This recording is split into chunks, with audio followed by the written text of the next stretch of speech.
2021 Iverson Classic makes its first ever visit to the home of the blues, where soul music, rock and roll, and hip-hop all reside. We're in Memphis, Tennessee, where B.B. King, Elvis Presley, Justin Timberlake, and the Group 3 6 Mafia are just some of the legendary names that have called the Grind City home. From the music to the work of civil rights leader Dr. Martin Luther King Jr., this city freely shares its history and culture, and all it asks in return of the top high school basketball players in the country is to bring their A game for AI and the world to see.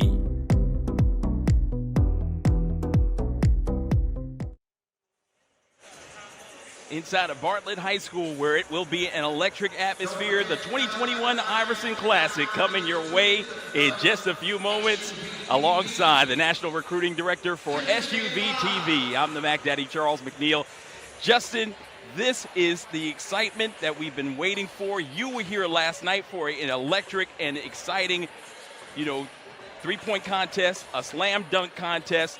You got a chance to call it. You've seen some of these athletes throughout the year, and now their time to shine is here, and you couldn't ask for a better atmosphere. No, I mean, like you said, the atmosphere has been electric. The guys have been competing all weekend.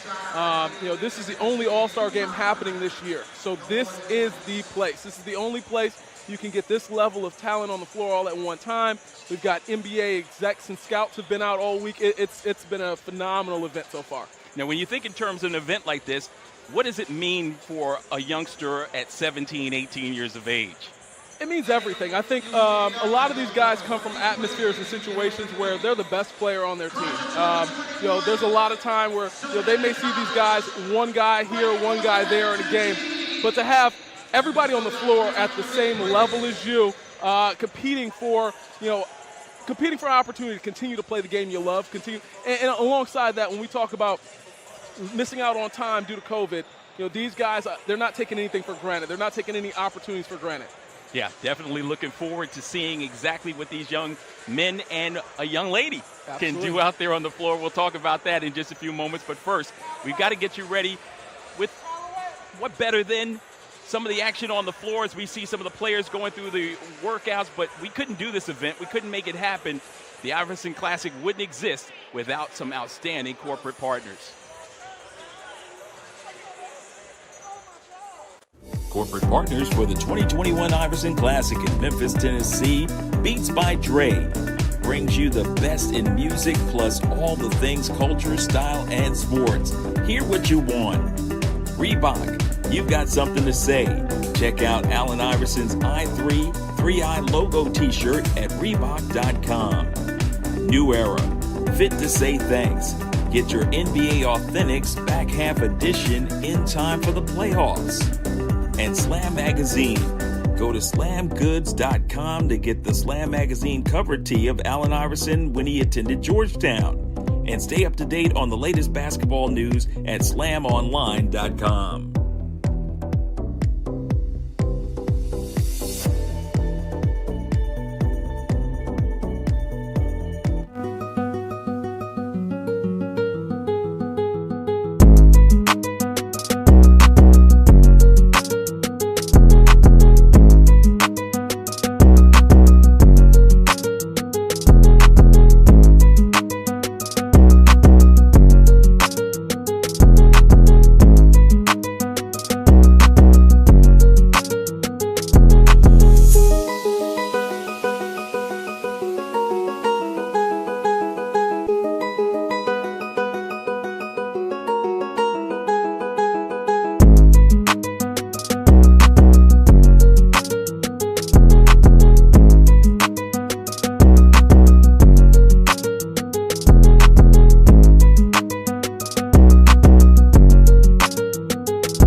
back inside Bartlett High School, getting ready for the Iverson Classic. And alongside Justin Brantley, I'm Charles McNeil.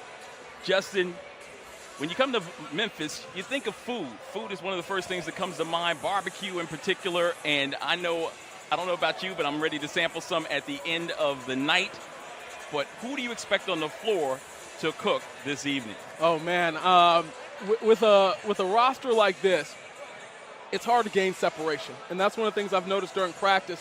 You know, I'll say, okay, this person stood out, this person stood out. And somebody will say, well, what about this person? What about this person? And I'll say, you know what? It's hard to get separation from the pack when you have that many great athletes and great ball players on the floor together. Let's start with team honor. Obviously, Chet Holmgren. Chet's one of the best players in the country. He's ranked #1. They're already talking about him in the 2022 draft class as either 1 or 2. He's long, 7'6" wingspan. He can dribble, he can shoot, he can pass. He does it all. So I'm looking forward to him having a good game. Mike Foster's been impressive. He's headed to the G League, decided to skip college. So, obviously when you have a player that makes the leap like that, you want to see what they're able to do and compete against their peers. Another name that stands out for me, Nolan Hickman, 5-star out of Wasatch Academy. He's originally from Seattle. He's unsigned. He decommitted from Kentucky. I'm expecting him to come out and dominate here. He's a true lead guard. He's really done a good job of keeping pace. He's got great vision. He just does so much well, and he doesn't do anything that's going to hurt you. And then I want to go back to Mike Foster before we go into and take a look at team loyalty. Mike Foster, with the NBA scouts here, you know he wants to get that early jump on letting them see what he's capable of, given the opportunity to move up in a year plus. Yeah, my recommendation to him, not that he needs it. He's got plenty of people talking to him and coaching him up. But my recommendation to him would be, don't try and put everything into this one game. He's got the opportunity to show these NBA scouts and GMs what he can do on a night in and night out basis over the next couple months. So don't come out here and try and go over the top with it. Play your game. Your game's been enough to get you to this point. Don't go away from that. Don't get overwhelmed with the moment, with the atmosphere. Just go out there and play your game. All right, let's move over to Coach Steven Jackson and Matt Barnes' team. Team loyalty, they'll be in the black. And who do you expect to cook, or who will be the chefs for team loyalty? First and foremost, Paolo Banchero. He's been amazing. He does it all. When you look at somebody with that size and that skill set, the ability to shoot, ball handle, attack the basket, play the post, he dominates on both ends of the glass. But the thing that's impressed me the most has been his defensive aptitude. He has not backed down from Chet. Him and Chet have been going at it. I guarantee you they've probably competed during lunch while they're here. So he's one for sure. J.D. Davison is probably the most explosive player I've seen in a long, long time. He won the dunk contest last night, which didn't surprise me. He jumps out the gym. He attacks the rim like it did something to him, like it called his mom a bad name or something. He's one of the best players in the country. I'm shocked, but I get it why he's at Alabama. He's a hometown guy. He's going to be a good get for them. He's going to have an exciting year. And then the next person I'm looking forward to watching, Brandon Huntley Hatsfield. He's done a great job. He's progressed his game quite a bit. He reclassed a couple of years back. This year reclassed back up into this class. It was a late reclass. He was at Scotland campus. Did a great job developing his offensive game. I'm expecting him to do well. He's headed to Tennessee. Well, with the Iverson Classic, one thing we know each and every year, you're going to have something a little bit different. And this year we added a female player that's playing with the men, and that would be Raven Johnson. Raven's impressive. Typically when you see somebody, you say, okay, she's good for a girl. Raven reminds me of her future backcourt mate at South Carolina, Zia Cook. She can absolutely play. I don't care who you put against her on the floor. You could put an NBA player out there. She's not backing down. She knows that she belongs. And during a conversation I had with her earlier today, that's one of the things she talked about, is letting people know that girls can compete and can do things, the same things guys can do, just as good, if not better. She hasn't backed down from anybody. She's came out here and played hard. She's competed in every single drill. She's not asking for any concessions to be made for her because they're using a boys' ball. None of that. She's just out here competing. I've gained so much respect for her. I'm a huge fan. She's headed to go play for Dawn Staley. I don't think there's a better coach in the country, but beyond a coach, I don't think there's a better person. Dawn's just amazing, not only at skill development, but the development off the court. Raven showed me something today with her, with her response. It showed me a lot of maturity.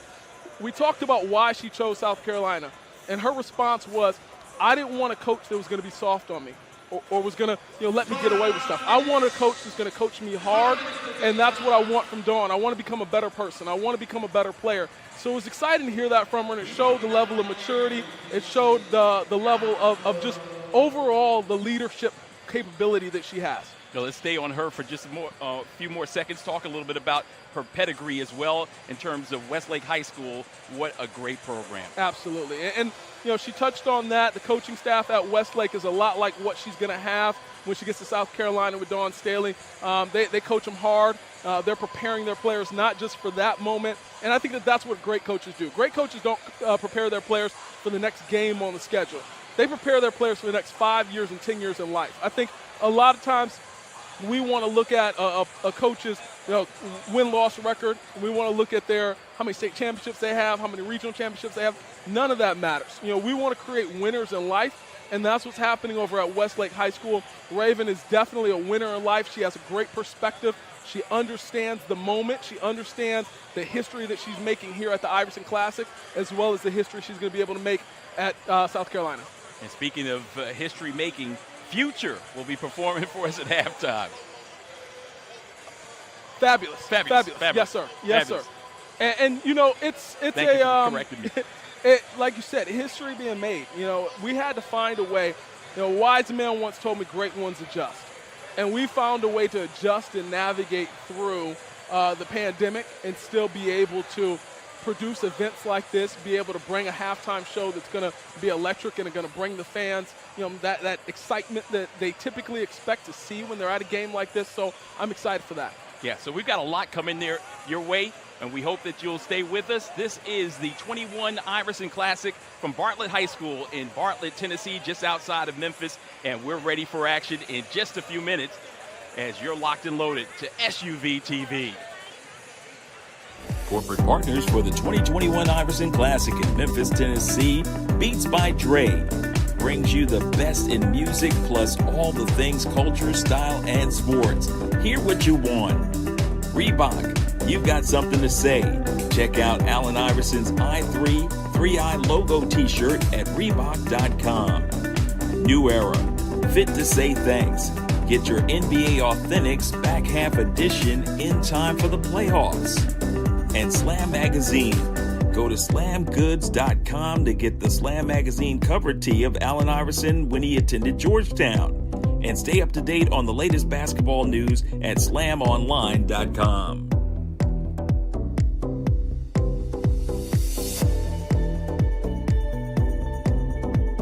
I feel like he, paved the way for some players. For some people would like to get tattoos and have their hair a certain way, and some people would look at it as you are sort of a gangster or you're not professional. I kind of feel like he changed that for a lot of us, for all of us, in the sense of like you can still be successful and still have all those things and still be a respectable young man, and still do all the right things and still not be looked at as a gangster or someone. Or you could just be looked at like a regular basketball player or like a regular person. Yeah. Nah, tell me how. Get too high now, sugar, come on. I might never come down. I might never come you. Never come down. Let me get down. With him just changing the entire game, I feel like, with him having the tattoos and, him just being himself with the cornrows and everything, just him being himself and, him being my kind, it just means a lot to the game and me. As soon as they reached out, it was a no-brainer for me, especially it being the only event during the COVID year. So it did mean a lot, and, for one of the best point guards in the entire game, it was a no-brainer.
Classic. Bartlett High School is in,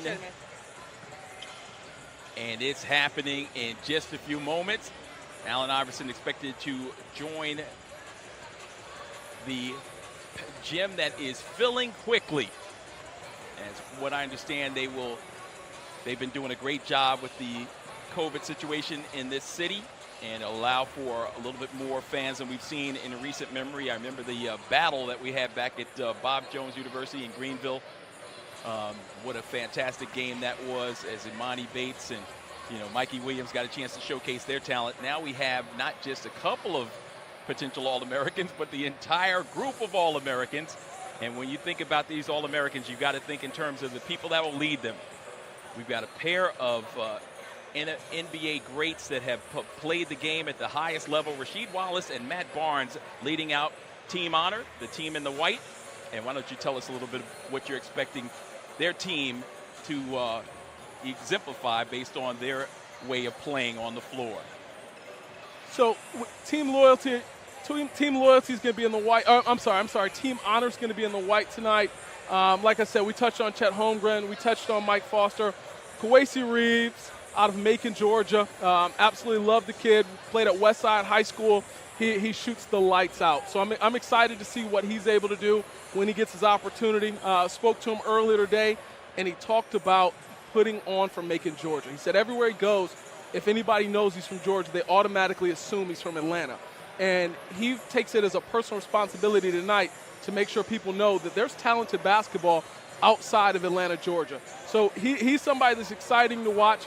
Jaden Akins played at Sunrise Christian Academy. He's originally from Farmington Hills, Michigan. He's headed to Michigan State to play for the great Tom Izzo. I'm excited to watch him. He's another one of those explosive athletes. He had a great night last night in the dunk contest. He's had a great week of practice, so I'm excited to watch him. We've got Joshua Minot from St. Andrews High School in Florida. He's headed to Memphis, the hometown team, a 4-star ESPN ranked number 68. I'm excited to watch him play here tonight. We've got Damian Collins from Atlanta, Texas. He's headed to Kentucky, Big Blue Nation, 5-star ESPN ranked number 17. That team's Kentucky's known for 5-star after 5-star, pro after pro. He's hoping to follow in the lines of those players. Kendall Brown, also from Sunrise Christian. He's headed to Baylor, another 5-star. I mean, I could go on and on with the level of talent that's here today. Trey Alexander, he's one to keep an eye on. He's unsigned, 4-star ESPN number 55 out of Heritage Hall High School in Oklahoma. Jordan Longino from Germantown Academy. He's headed to Villanova. Ahmad Black Cat Bynum. I saw him a couple years back on the EYBL circuit playing for Mac Irvin Fire. One of the most explosive players I've seen. He's able to get to the basket at will. He's headed to DePaul. He's going to play for the new head coach there. It's going to be a good opportunity to see what he's going to bring to Tony Stubblefield's team. They're trying to bring back that fight and fire to Chicago, so no better way to do it than with a hometown kid. Deshaun Ruffin, the little fella. I love Deshaun because he's my height. People always, they look at us small guys and they don't know what we can bring to the table on the court. Deshaun can score in bunches. I've seen him go for 50 on the grind session in the past. He's headed to Ole Miss. He's going to have a phenomenal game here tonight. Mark my words. Bryce Hopkins, he's from Illinois. He's headed to Kentucky, another 4-star, ESPN number 31. Trevor Kells. Trevor's the youngest player here. He's 1 day younger than A.J. Griffin, but he's the youngest player here competing against this loaded roster. He's headed to Duke. He comes from the historic Paul VI. The DMV just has some amazing basketball, so I'm excited to see what he's able to do. Another ESPN 5-star, ranked number 21. And then Nolan Hickman. Nolan Hickman, he's a lead guard. He's lead guard in every sense of the word. When you want a point guard or when you look for a point guard, you want a leader. You want somebody that's going to be the coach out there on the floor, and that's Nolan Hickman. He has an amazing personality. He has the right mindset of leadership, of service. He's from Seattle, played at Wasatch Academy. He's also currently unsigned, just recently decommitted from Kentucky. So excited to see this entire roster. Well, let's go back to the matchup from last night. Deshaun Ruffin and Black Cat Bynum in the first round. I think it was the first matchup, and those two guys got together. They're going to be teammates today, but you were really high on Black Cat, and Deshaun, kind of as I was sitting at home watching this, reminded me of a certain guard that wears the number 3. You know what? It's hard for me to put anybody in the same category as AI. I think back on it. You and I were talking a little bit about your history. The year I was born was the year you were starting your career. And I feel honored to be sharing the stage here with you. But at 11 years old, a man out of Newport News, Virginia, stepped on the court and changed the landscape of the game of basketball forever when I was 11 years old. And that was Allen Iverson. He came out and he was unapologetically himself. He played the game with heart and passion, and every time he stepped on the court, he played it like it was his last opportunity to play the game. And you have to appreciate that. You have to love that. You have to have respect for that. Last night, watching him and watching the way he interacted with people, those are the things that show me the character of a man, is how they treat somebody that can do nothing for them. He walked up to each guy. He gave him advice. He was talking to him. He's been coaching these guys on their off-the-court behavior. He's been having conversations with them on how to handle being a professional. He's been having conversations with them on how to handle adversity and navigating through adversity, because that's one of the things that we're all going to face at some point, is some adversity, and how we respond to it defines us, not what happens to us. So Allen Iverson, to me, sits on that Mount Rushmore, not necessarily in that category of top 5 or top 10 or top whatever you want to do to ever play the game, but top players to impact the game and impact the culture. I don't put anybody next to Allen Iverson. Yeah, Allen Iverson, amazing player. Of course, what school did he attend? Georgetown University. Georgetown University, and the legendary coach John Thompson. Of course, this is the first national high school game, all-star game, since the great coach's passing as well. We'd be remiss if we didn't send out our heartfelt thoughts and prayers for the family, because Big John, you talk about shoes to fill. You cannot fill those shoes very easily, and no one will ever fill those shoes. I had the pleasure of knowing him up close and personal, and for many, many years. And you talked about Allen Iverson and what he meant. A lot of what he got in that came from Big John. 100%, 100%. So Big John has a famous quote: "Don't let your life be defined by the sum air of the ball." So a lot of these guys, for a lot of them, basketball is their life. Basketball's been their life, right? They eat, sleep, they breathe basketball. So it's important to hear somebody that they respect, somebody they're going to listen to, somebody that has been to where they're trying to get to. Tell them, hey, man, it's much bigger than this game, and the air is going to come out the ball. What type of person you are away from the game of basketball is going to define you, not what you do on these 94 feet here. Amazing, amazing group of guys and a young lady that are out there on the floor getting their warm-ups in as we prepare for the big matchup. Team Loyalty and Team Honor, they'll get together in just a couple of minutes from now. The tip-off is up next. It's the 2021 Iverson Classic, and it's exclusively right here on SUVtv.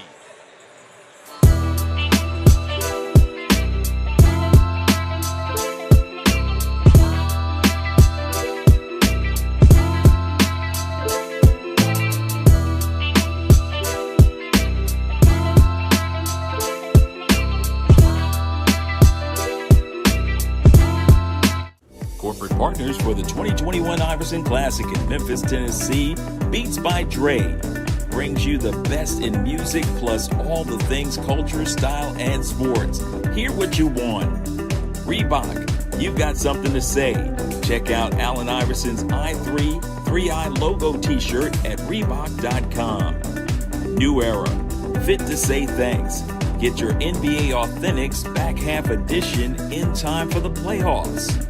And Slam Magazine. Go to slamgoods.com to get the Slam Magazine cover tee of Allen Iverson when he attended Georgetown. And stay up to date on the latest basketball news at slamonline.com.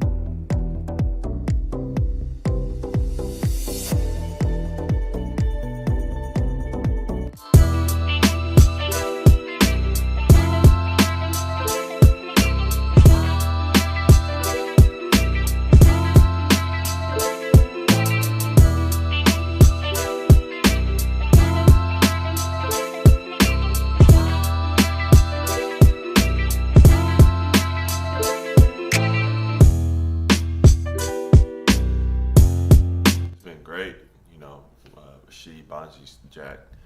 You know, they all been to the NBA and done well, had great careers, been through everything you could think of. So they're a great resource for guys like me who are trying to get to the NBA on how to get there, you know, tips on, you know, how to handle certain things. My grandpa, he used to have these action figures when I was a little kid of like all his favorite black athletes and like Allen Iverson. Like he had a couple Allen Iverson action figures. So I grew up like knowing who that was, seeing those action figures, and I actually have them now like in my room. So it all just comes full circle, like playing in his game, you know, being able to talk to him.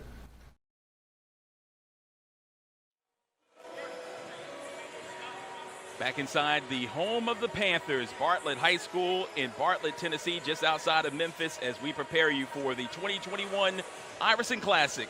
Alongside Justin Brantley. He's the National Recruiting Director for SUVtv. I'm Charles McNeil. And we touched on the team honor in great detail, Rasheed Wallace and Bonzi Wells squad. But let's now talk about, let's talk more about Rasheed Wallace's squad and Matt Barnes' team, as they've got team loyalty. Yeah, so team loyalty, they're loaded top to bottom as well. Paolo BANCHERO.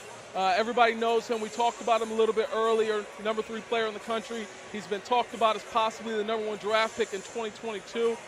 They also have A.J. Griffin. A.J. Griffin is out of Archbishop Stepinac. He's headed to Duke, played for the PSA Cardinals on the EYBL. He's an ESPN 4-star. He's ranked number 27.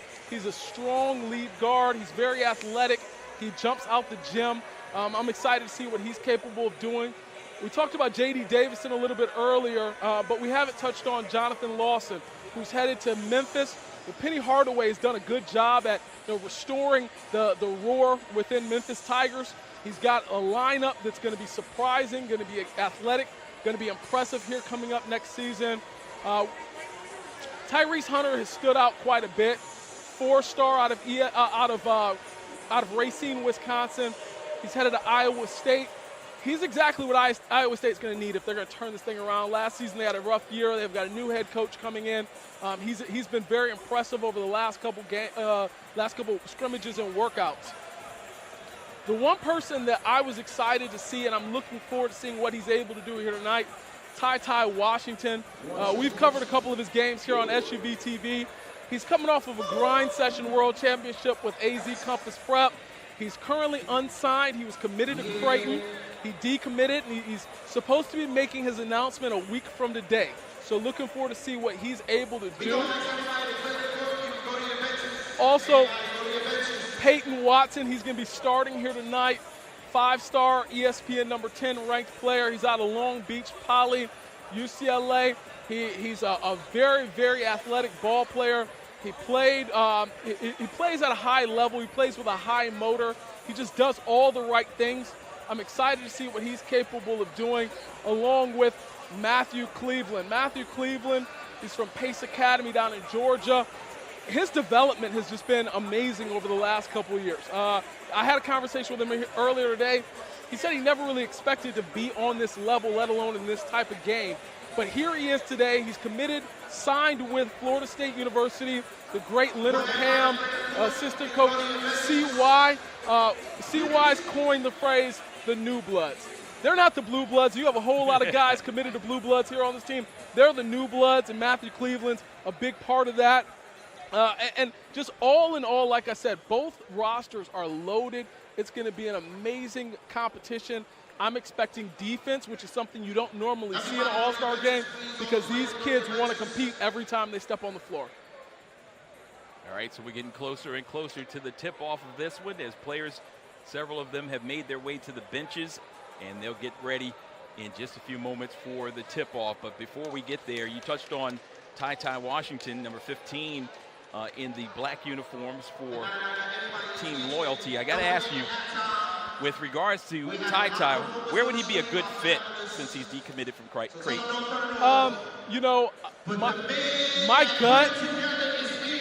My gut is telling me he's going to. My gut's telling me he's going to Kentucky.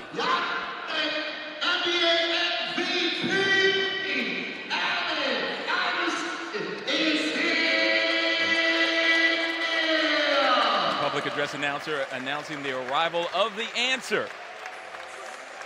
There he is. Red cap. Representing the city of brotherly love and the United States as a whole. He can bring folks together as we have a melting pot of fans from all over the globe that have made their way into Bartlett High School in Bartlett, Tennessee for this outstanding event. We have been blessed to have watched it move from near his hometown in the Tidewater area, Virginia, through Pennsylvania, and now here to Tennessee. And, again, the game is global.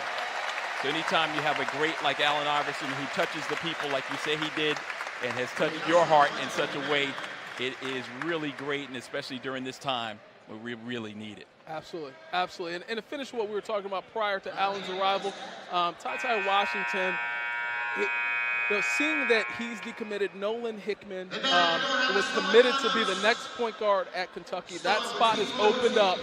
I'm seeing Ty Washington fill in that role.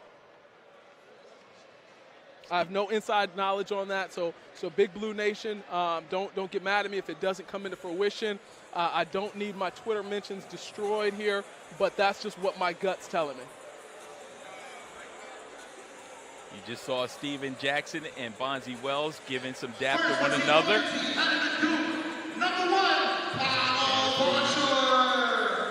The starting lineups for Team Loyalty. They will be in the black uniforms. And the young man who's headed to Duke, Paolo BANCHERO, making his way out on the floor. Joining him in that starting unit, J.D. Davidson. He's committed to Alabama.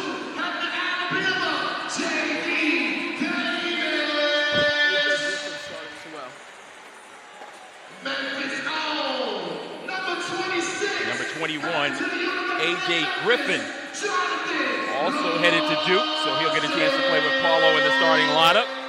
So it sounds like they're reading off the whole lineup. In addition to that, in the starting lineup, number 11, Tyrese Hunter, Iowa State commit. And number 33 in that starting lineup is Brandon Huntley Hatfield, a young man that you really like. Not that you don't like any of these, everyone else out there, because there's a lot to enjoy. And that's one of the interesting things about an event like this is that there's nobody to not like. There's nobody not like. Everybody belongs here. Everybody in their own way brings something dynamic to the table, brings something different to the table. You can't go wrong. You see Hunter Salas making his way out. He's headed to Gonzaga. It's amazing what Mark Few has done at Gonzaga, taking them from being a mid-major program to, they're still a mid-major program, but you have to mention their name along the lines of the great, the Blue Bloods, the Power 5 programs, because they're just that successful year in and year out. And that's a system when they can move in pieces. They have a lot of four-year guys there, which allows them to be successful over time and sustain that consistent excellence. A chance to see each of you mentioned each of the players for Team Loyalty getting some love. And I told y'all, the only nice shot to stand twice. This is one of them. Please, everybody in the gym, get to your feet, please. This is going to be the only time, please. One time. Please. Hold on, please. This right here is history. The first girl to play the all-boys All-American game. The #1 girl in her class. 4-time Georgia champ. 2021 Dick's National champ. At the South Carolina, number 24, Raven Johnson. And they just announced Raven Johnson to a standing ovation. Y'all know the #1 podcast on Showtime Basketball. #1 podcast on YouTube. He won all the smoke. 2003 NBA champ with the I think that's awesome just to get a chance to see the young lady get a chance to soak that all in. fans, very knowledgeable fans here in the Tennessee area. As a matter of fact, as I came over from the airport, my Lyft driver might have been a potential scout of an NBA team with the knowledge that he was dropping on me on my way in. So shout out to Mike, who I know is tuned in. He said he might come through as well and holler at us here at the scorers table. But we've got the best seats in the house for what should be a wonderful game as we get a chance to meet Team Honor, Rasheed Wallace and Bonzi Wells' team.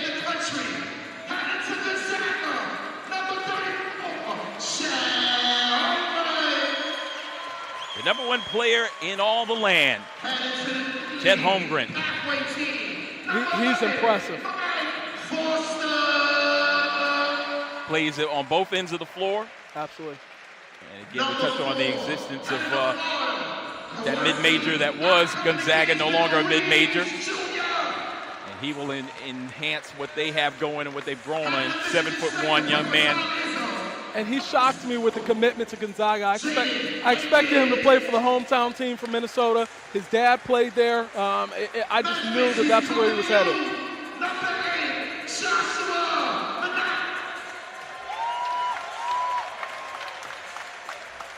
Joshua Minot. And you heard that round of applause. He's headed to Penny Hardaway here in Memphis.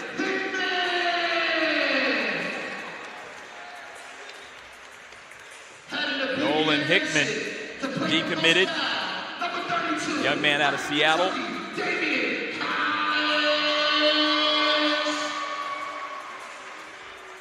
And I think a lot of attention has been placed toward the guards for loyalty, but this Honor team has some outstanding guards as well. Absolutely.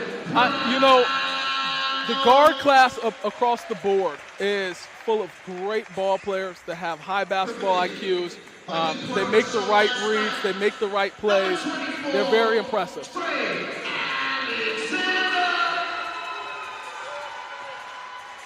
Trey Alexander, unsigned young man out of Oklahoma.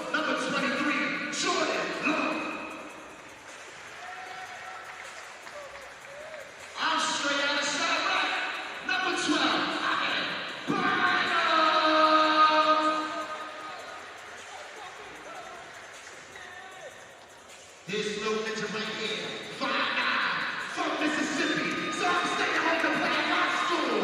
At the Ole Miss, number 1, Deshaun Ruffin, Ole Miss, and the SEC. He made his commitment on TV. Number 5, the Brotherhood. Duke University, that is Trevor. Bryce Hopkins. Number 26, Bryce Hopkins. And your coaches, let's get technical. That's their podcast. Out of Port Trailblazer, Bonzi Wells. And for the playgrounds of Philly, out of North Carolina, Memphis, ready to meet Rasheed Wallace. From North Carolina, North Philadelphia, as well the 76ers. Rasheed Wallace. Ball don't lie. I'll tell you, during this weekend practice, it was evident that Rasheed still does not like referees. So it's going to be interesting here tonight. It wouldn't be surprised to see the first ever All-American game technical foul. All right, so the players are lining up on both sides. Again, this is an NBA-sanctioned event. So we'll be playing 4 quarters, 12-minute quarters, as the players prepare for the start of this one. It'll get underway in just a few moments. It's the 2021 Iverson Classic on SUVtv.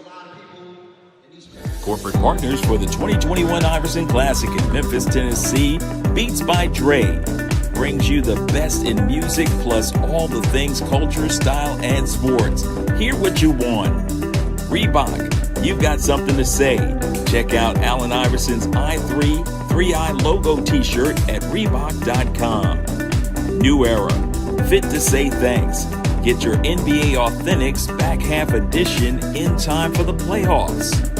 And and Slam Magazine. Go to slamgoods.com to get the Slam Magazine cover tee of Allen Iverson when he attended Georgetown. And stay up to date on the latest basketball news at slamonline.com.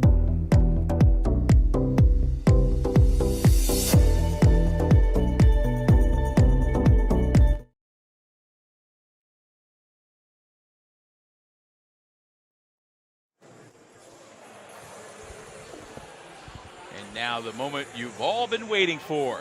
The 2021 Iverson Classic about to get underway. Rasheed Wallace, Steven Jackson, the head coaches, as they prepare their teams with their final instructions. And then we'll tip this one off. The officials making their way out onto the floor as well. And Justin, there's an air of anticipation unlike any we've seen this season. Absolutely. Absolutely. I mean, you know, it's just this level of basketball. It's been a long time since we've seen this level of basketball on the court all at one time.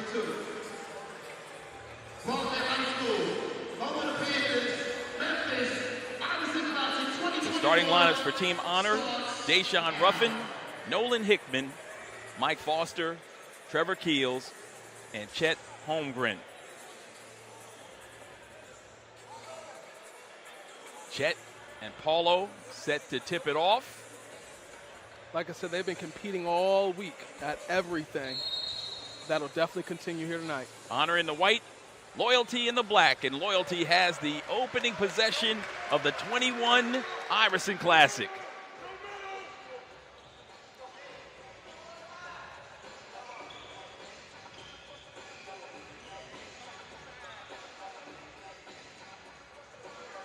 Davison on the drive and the kick. Wide open three ball, and it's good. Knocking that one down from the perimeter, Brandon Huntley Hatfield. And that's one of the things he does well, being able to stretch the floor. You know, you're seeing that a lot from the bigs here, their ability to knock down open shots. That defensive pressure, you know, that's something. And here we've got another look at that three that Hatfield knocked down, Huntley Hatfield knocked down. Mike Foster running the point duties. Drives to the house, lays it off the window and scores. NBA G League is where he's going to be calling home.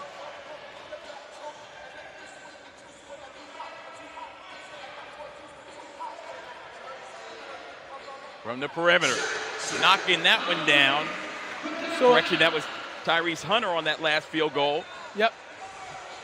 And then they bounce back with the three ball on the other end. And why not? You made the first one, Huntley Hatfield. Why not go again? And he put it home.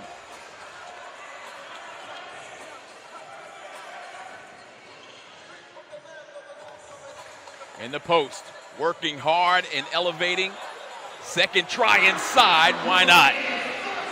And that's why he's headed to the G League. Mike Foster is a man down there, down low.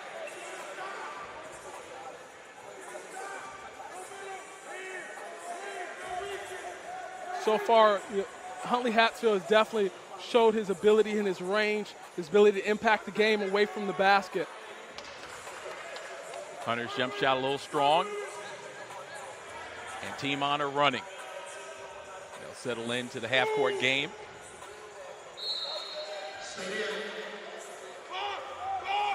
Banchero knocked it out of bounds.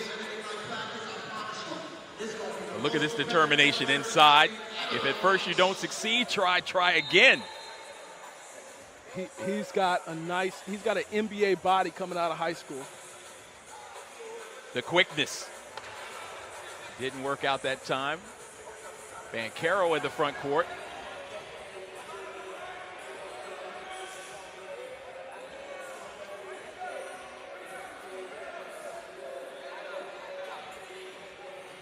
Perimeter jump shot a little strong, follow up. That's also off the back iron. Third try. And Huntley Hatfield's going to make you guard him. He's going to make you put a hand up. You know, that's something when you're able to stretch the floor like that, they're pulling the bigs out from away from the basket, which is opening driving lanes. So it's going to be interesting to see, you know, what happens at the rim without a rim protector there down low. The runner. And that's what Nolan Hickman is able to bring to the table. He gets in the lane so easy.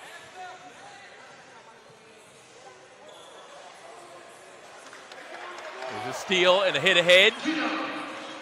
And a two-hand finish. That's Trevor Keels. Keels headed to Duke.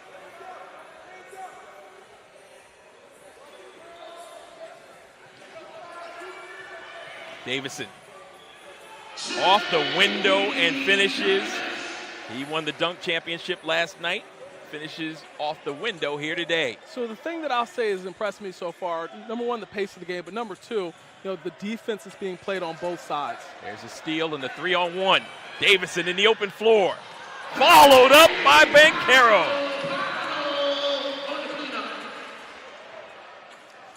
Banchero's done that all week in practice. If it's coming off the rim and he's anywhere in the vicinity, it's going right back down. He's impressive. Fall away.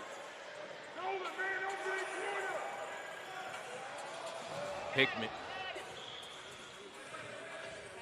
Manat. Banchero.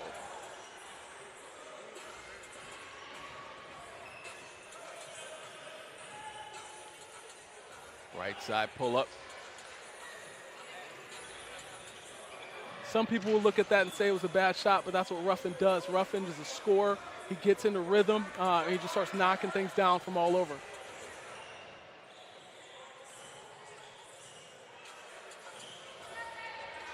Wide open 3-ball. Chet inside. That's that 7'6" wingspan from Chet. He's able to do a lot of things on the court. He's just deceptively strong. You look at him and you think, okay, he's got to put on some size, he's got to get a little bit bigger. He's deceptively strong, and he uses his length very, very well. He uses his instincts and his basketball IQ, and he's very good at it.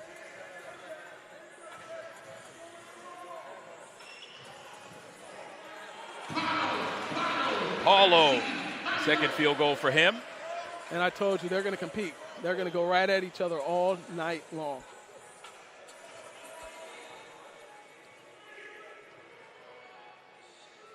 Loyalty up by 3.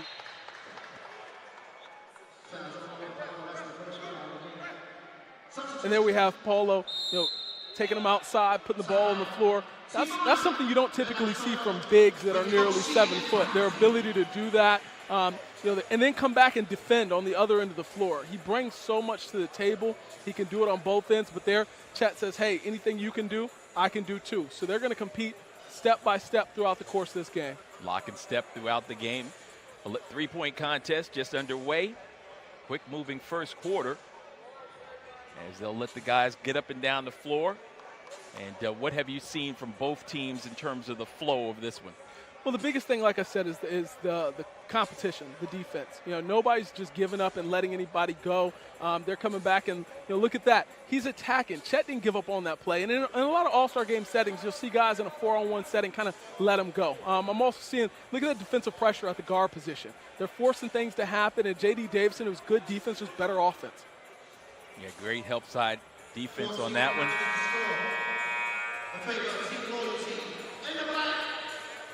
You know what we haven't seen so far? We haven't seen a foul call. Maybe Rasheed's intimidated these referees already.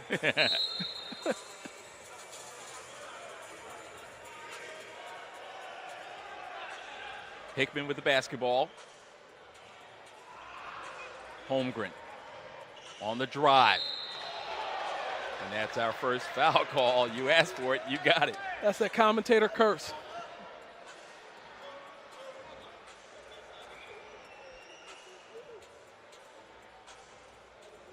That's that commentator curse. I knew as soon as I brought it up. Now the whistle won't stop blowing, and everybody's going to blame me for elongating the night here.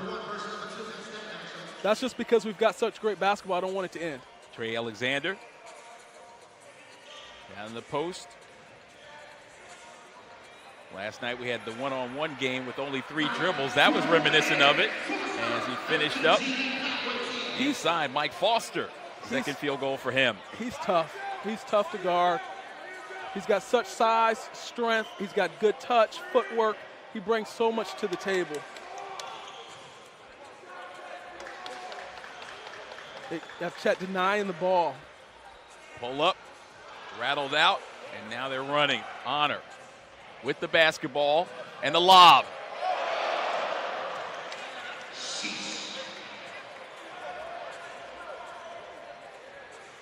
That play right there almost brought the crowd to its feet. This crowd's waiting for that next highlight play. On the right wing, the pull up. And a reverse. Nolan Hickman's second field goal. So far, Nolan's done so many things, from attacking the basket, finding the right man. Defensively, he's done the right things. He had that almost alley-oop there to Chet. I mean, he's just putting his imprint all over this basketball game. And there's a steal. And now the bust out to the rack with the left hand. Nolan Hickman, back-to-back field goals for him. And a lead to our first time out of the contest. It comes with 4:45 left to play in the opening quarter. This finish against his best friend, Paolo Banchero, was tough. They're former teammates. They played together with Seattle Rotary. You know, he said, hey, I'm going to meet you at the rim. Gave him a little look there. You got to love it. Friendships go out of the window once the whistle starts blowing, right? Absolutely. In between those 94 feet, there are no friends. You know, they can laugh and joke with each other after the game. They can play video games online if that's what they do. But in between those lines, it's all competition, and you've got to love it. 6 points for Nolan Hickman and 6 points for Brandon Huntley Hatfield, leading the way in the early going of the 21 Iverson Classic. What are your thoughts so far based on who's gotten off to a fast start? Nolan Hickman has his fingerprint all over the game. He's done some amazing things. Obviously, Huntley Hatfield knocked down those 2 threes, but on that side, I'd say defensively, Paolo Banchero has done a great job. Mike Foster has been a grown man down low, and now we have Raven into the game. And you asked a question earlier, do I think that anybody would take it easy on her? And the answer was just made right there. Absolutely not. Trey Alexander to the rack. She's been competing hard all week, and they're going to make her keep doing that. She goes behind the back on him. And a double team. Leads to a layup inside.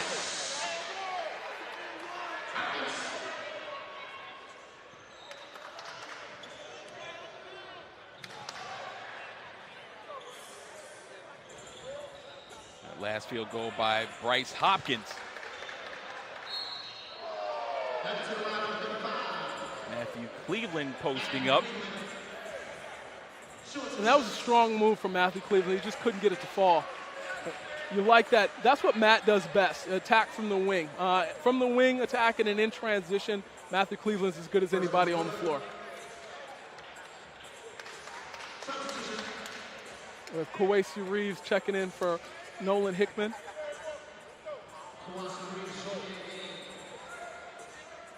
This has turned into the Georgia game. Multiple players on the floor from the state of Georgia right now.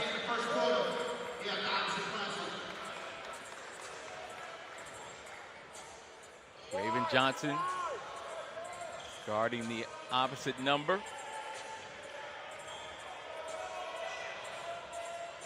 That deflected out of bounds. Last touch by Honor.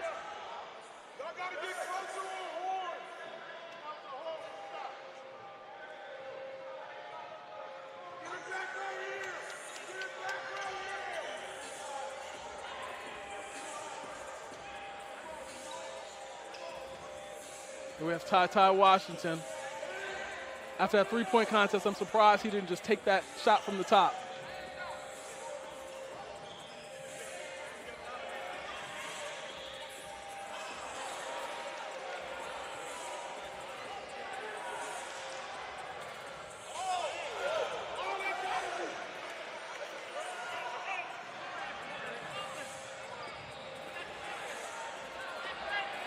End-to-end action.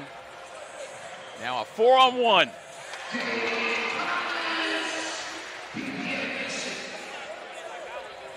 Damian Collins headed to Kentucky. He's explosive. He's an explosive rim runner. He's explosive in transition. He's going to give you those highlight plays that you're used to seeing from University of Kentucky ball players. There's a steal and a lay-in. Trey Alexander, second field goal for him.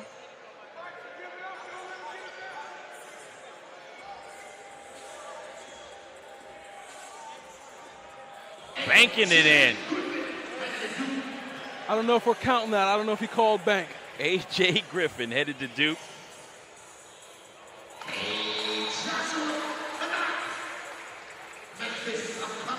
Manat. Joshua headed to Memphis. It's been a high-scoring first quarter. And then the beautiful dish leads to a slam. Like I said, that's where Matthew Cleveland stands out. He stands out when he's able to attack from the wing. He's able to cut. He makes great reads without the ball. He moves very, very well. Bryce Hopkins. And then the other end is Hunter Salas. And Ty Washington set up both of those plays. You know, that's what he does. That's what he brings to the table as a lead guard. Nice, strong rebound from Matthew Cleveland.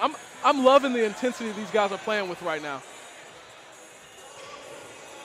Spin move into the painted area. Whistle and a foul committed.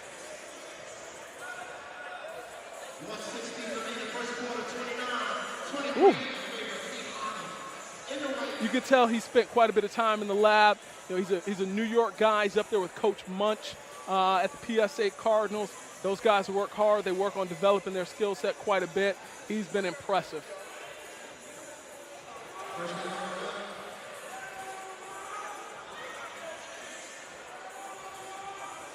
Griffin at the line.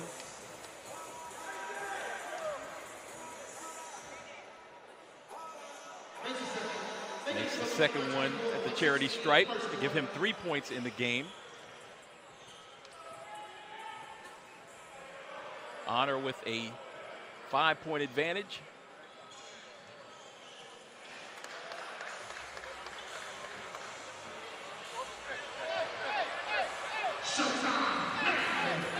And why not? Take off and windmill it. That's Hunter Salas. There's explosive players on both ends of the floor here for both teams. Looking to run, wing player, Johnson with the pull-up. Her first opportunity.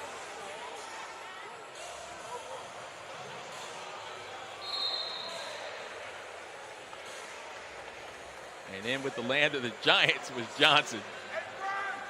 And she wasn't backing down. She thought about taking the charge there for a minute. Oh, look at that. Look at that windmill. I mean, there's so many explosive athletes in this game. You know, things like that you used to only see in dunk contests. And when these kids are pulling them out in game, sheesh. Hopkins at the line. Committed to Kentucky.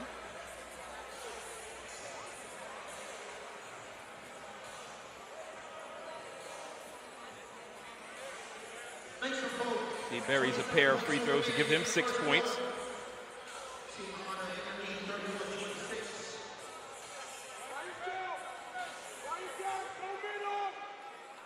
Ty Washington out on the perimeter.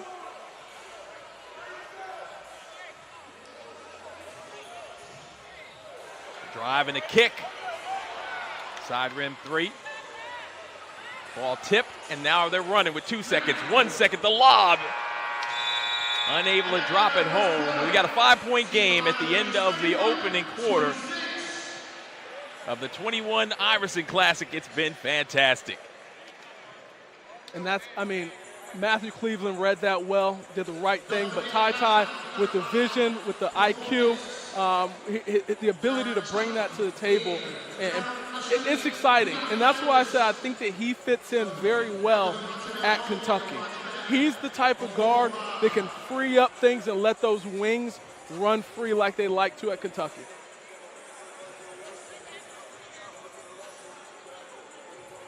We'll be right back with you. Continuing to thank you for watching the game here on SUVtv.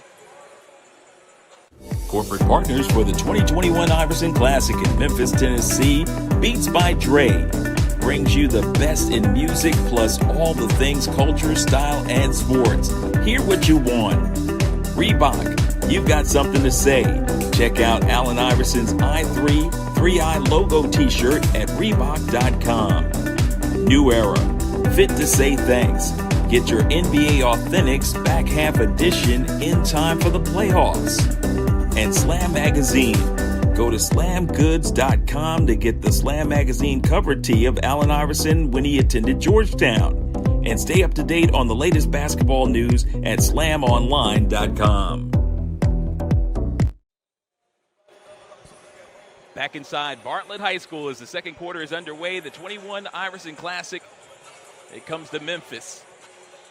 And an exciting first quarter of basketball action, a 5-point game. Holmgren on the dish, showing his versatility right there. And that's what we talked about earlier, his ability to score, to make plays, to rebound, to defend. There's a reason why he's ranked the #1 player in the country. Kendall Brown with that last field goal. He's headed to Baylor. And Caro misfires. And there's a high pass over the top. Banchero with the stop. And then behind the back pass. And now the lob. Yes! I didn't think he was going to make it to get that. He threw that to the rafters. A couple of field goals for Kendall Brown.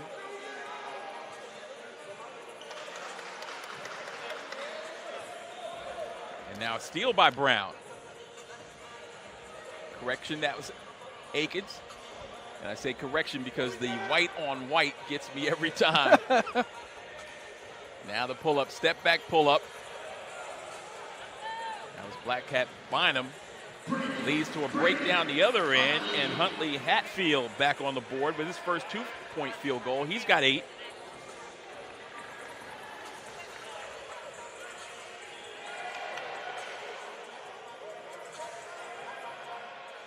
Into the post.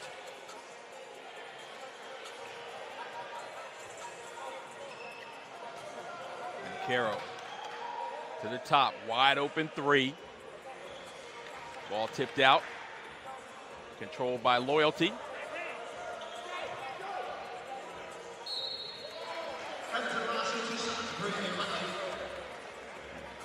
Foul out there on the perimeter.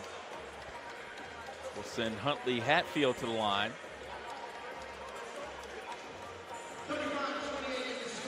And this is one of those games where no matter who's on the court, you're expecting to see a high-level brand of basketball, and it's exciting to watch this kind of basketball.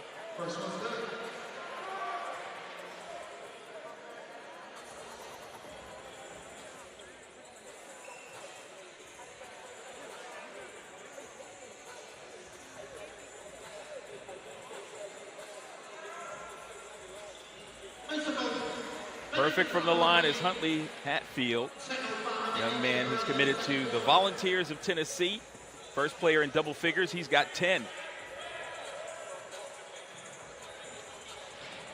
And there's a steal. Going against Holmgren, and Holmgren will pick up a foul. Bonzi Wells did not agree with that one. And that's, you know, when you see Chet's length, it's tough to score on him. It's tough to score on him when he puts his hands up.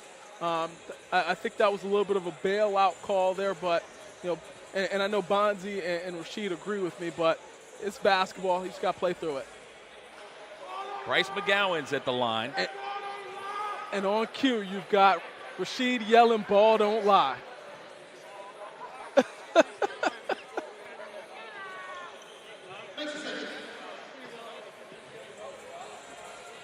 McGowan's committed to Nebraska. Makes 1 of 2. We've got a 4-point game. Honor with the early lead. And they've got the basketball. Left wing. Step into one and knock it down. And Kendall Brown's been impressive since he's come into the game here.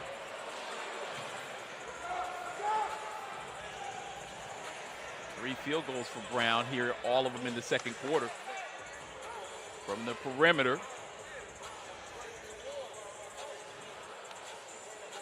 Cross-court pass went through the intended target. That was Holmgren.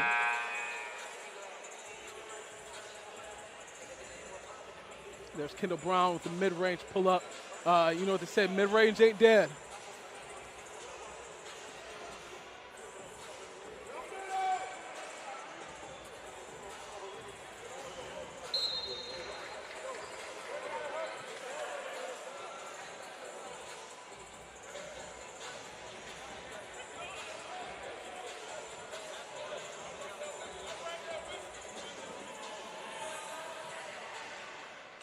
Akins. Holmgren has it.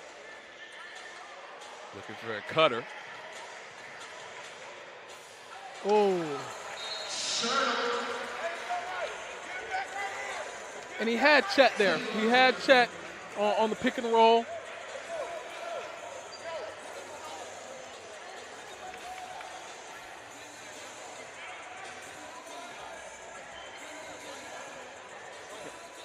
Here we have Terquavian Smith headed to North Carolina State, being harassed by Ahmad Blackhat Bynum. Terquavian Smith with the field goal.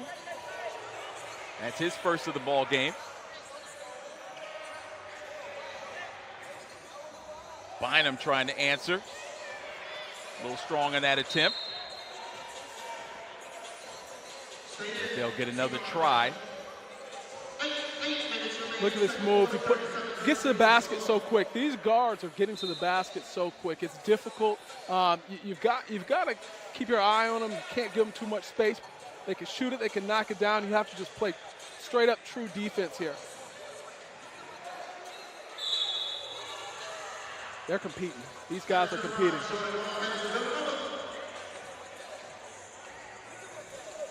I think J.D. Davison getting that personal assist against him, Justin?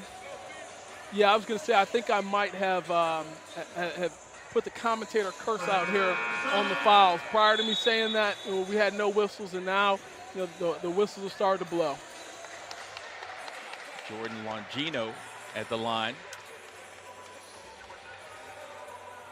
Committed to Villanova. Jay Wright.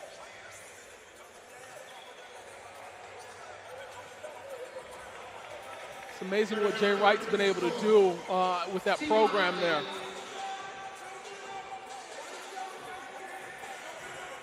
He's putting out pros on a regular basis. Well, and not only pros, he's also putting out head coaches. Kyle Neptune has the opportunity to lead the Fordham program coming out of Villanova. That field goal scored by Longino.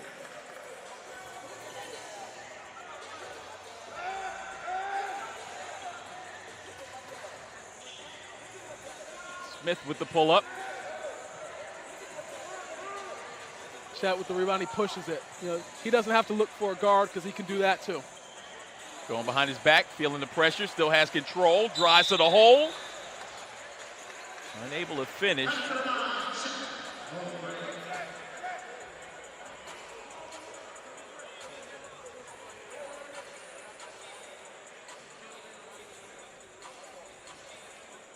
Another outstanding SUVtv replay. Longino's field goal as Holmgren at the line, the #1 player in all the land. Just his third point of the game. Yeah, Chet's one of those guys that lets the game come to him. He doesn't force too much. I've seen games where he's walked away from the first half, and you might say, well, where's he at? Who's the #1 player in the country? Because I'm not seeing it right now.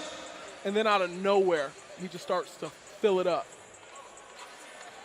Yeah, in that first battle that we brought you on SUVtv and Fox Sports, got a chance to see him work against Imani Bates in a stellar shootout. Chet finishing up with better than nearly 40 points in that game. Davison, the spin move to the basket. Holmgren with the board. Team Honor running, and a pull-up from deep. Rebound. Right-hand scoop, and there's Holmgren. And he followed up Keel's miss. His instincts, I mean, you know, he just always seems to be in the right place at the right time. I think that might have been a little urging from Rasheed Wallace as well. He told him to go to the basket. You'll get some easy ones in there.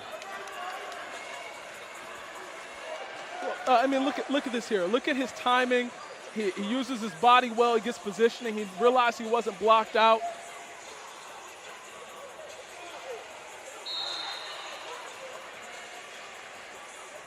Tried to find the post pass.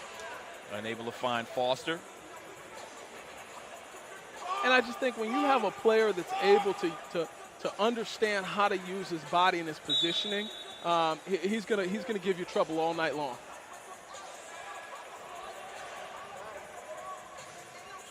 Ruffin to the rack.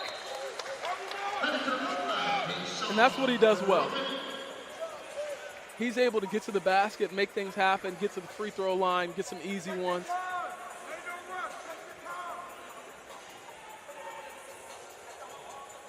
Just so quick.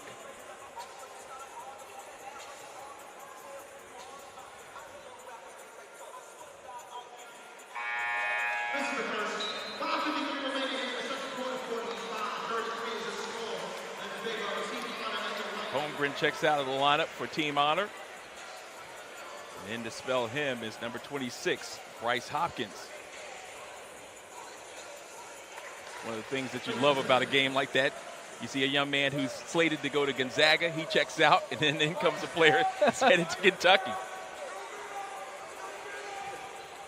There's no breather for the opposing team. Banchero back out on the floor. With the high screen. Kicks out for a wide open look, and now they're running back the other way. To the basket, hesitation move and a rejection by Davison inside. Banchero throws it off the window. Davison with the finish. A little bit softer, and that would have been a highlight. J.D. Davison just jumps out of the gym. He was the dunk champion last night. Beautiful tip in. Working hard is Mike Foster. He's active down low. He's always attacking the glass. He's always looking for the opportunity to grab the rebound. There's the floater. Ty Washington. The three-point shootout champion. 37 points scored last night.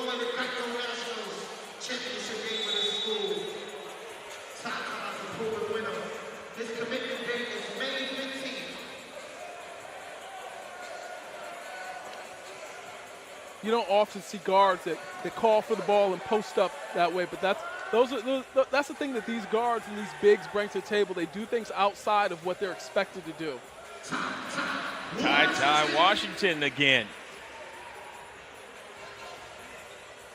And he's been playing off the ball a little bit, so being able to still find ways to affect the game and get his shot, Nolan Hickman wants to go right back at him, though.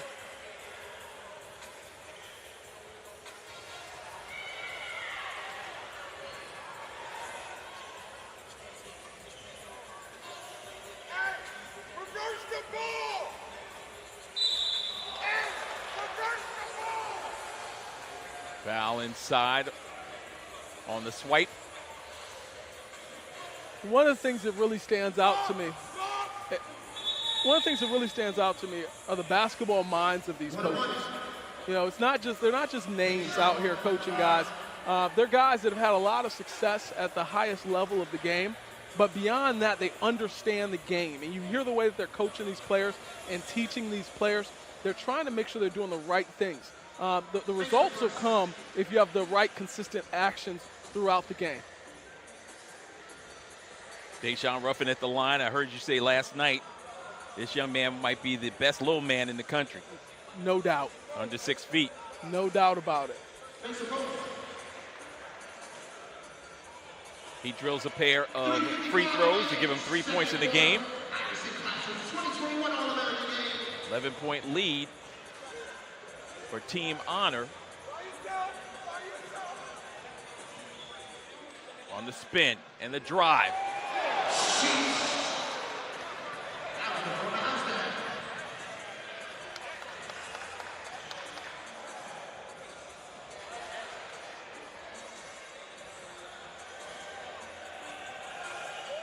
Dribble penetration, dump down low, a whistle.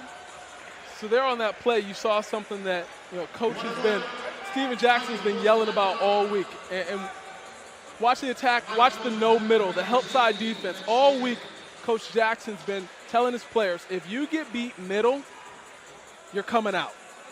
You send that guy baseline, your help better come. If he doesn't come, he's coming out.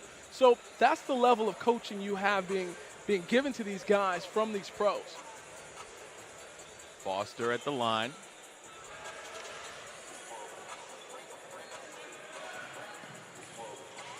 Banchero eluded his defender, but then lost the ball out of bounds. It was last touch by Team Loyalty.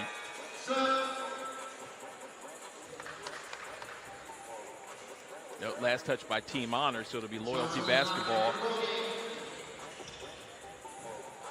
Hunter to trigger.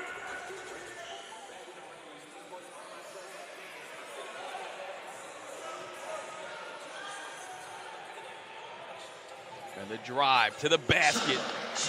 And the scoop at the hoop. That was a tough bucket. Once again, the youngest player in the game. Nice vision.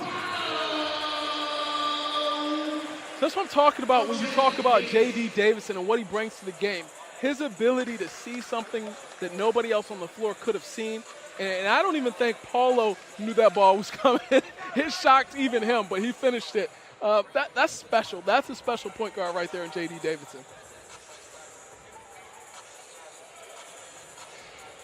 Three-point attempt came up a little bit short. Tie. The drive and the kick for three.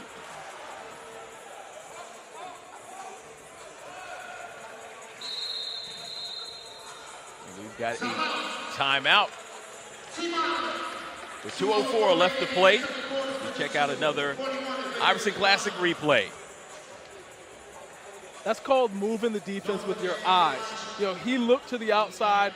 The defender thought he was going to kick it out for that three, and he hit the no-look pass down below. Just the right read. The old slip screen provided the opportunity for Banchero.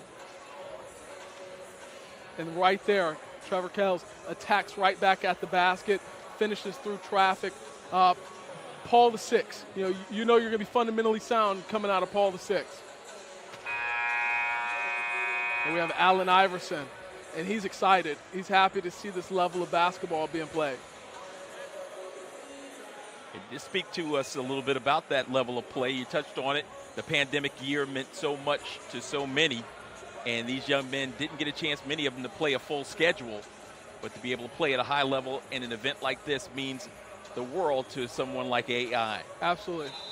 Give them that platform. Giving them that platform, but also at the same token, when you look at these guys, I think, and I said this earlier, or I said this yesterday, they all deserve an asterisk next to their name. Typically when we say that, when we say, oh, there's an asterisk there, we're looking at it from a negative standpoint. But in this situation, it's an extremely positive standpoint that these guys are able to not only maintain their level of basketball, but raise it to another notch during that pandemic year, during that time outside the gym. That was Deshaun Ruffin with that last field goal. Told you, the best little man in the country. Now on the drive to the basket, throws it up. No good. Back the other way on the right wing, wide open three look, and it's good. Tyrese Hunter. And with the way the three ball has revolutionized the game, a 10-point game can quickly be closed in a run. Basketball is a game of runs. So now a stop here. They get a basket. We're right there. We're right back in it. Steven Jackson knows that. He's trying to get his guys locked in, get them focused on this next possession. And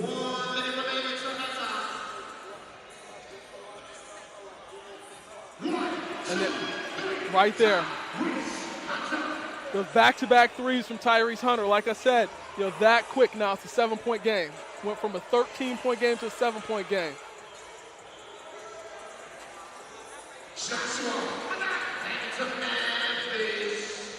Joshua may not. They were that close to having three straight stops and tie. Three-point champion with his first field goal from that distance. So just like that, Team Loyalty has cut it. They were down by 13 at one point. Now it's a two-possession ball game.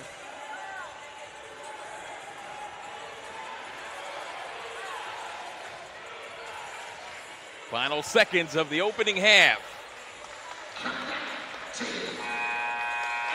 That basket to close out the half belongs to Jaden Atkins. His first field goal came at the most opportune time. That's just been in the right place at the right time. As he helped his team to a 6-point advantage as they head to the halftime locker room. But don't go anywhere. Coming up in just a few moments, a special performance by Fabulous. Innovation, originality, and cutting-edge technology will be on display when we come back.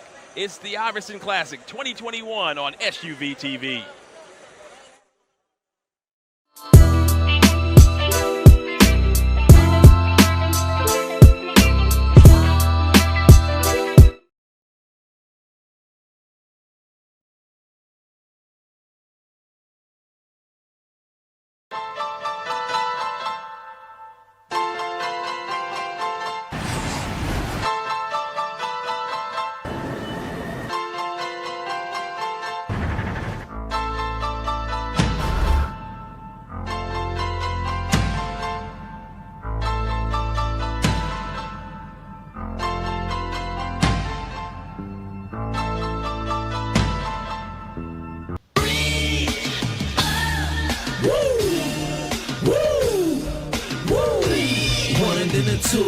Two and then a three and then a four.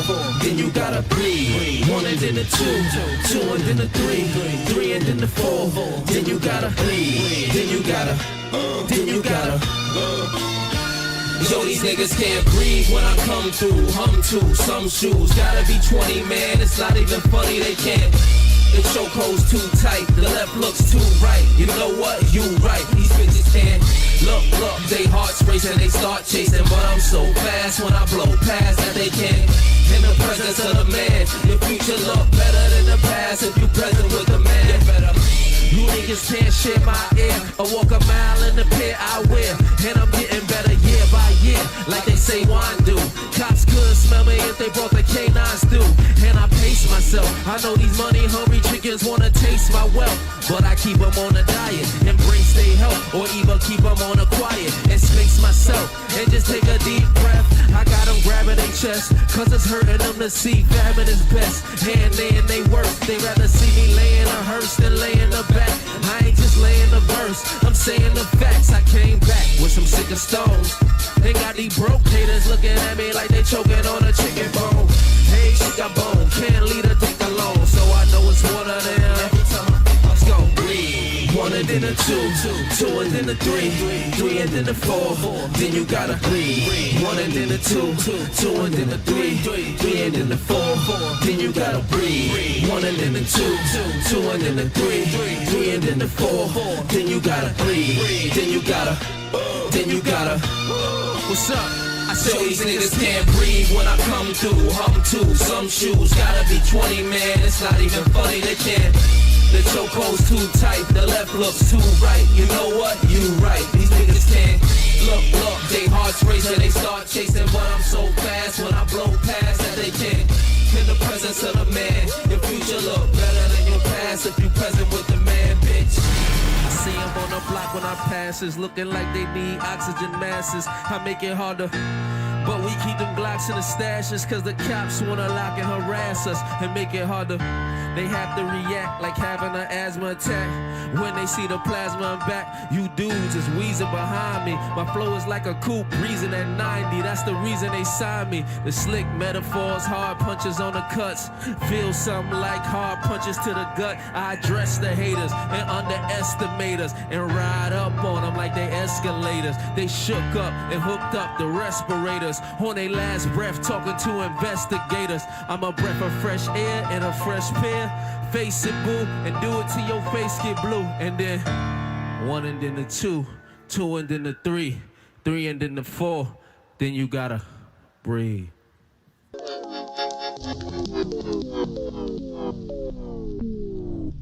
The black on my back and my boys do too. And my baby mama trippin' says she need more loot. Every block, every hood, every ghetto got beef. Got a heater on my lap and another in the back. She house was a cool with all the stress on me. Everybody in their mama calling feds on me. I don't know what I'ma do, but I'ma do it. I don't know what I'ma do, but I'ma do it. I got money on my head, but I'm riding in a drive. Yeah, feeling just like JFK in a city that let him fly like JFK. Hey, sometime LaGuardia, I ain't gonna lie to ya. If looks get killed, then my style might body ya. That's why I'm with Nadia. I call my gun Nadia. Once she say hi to ya, body ya.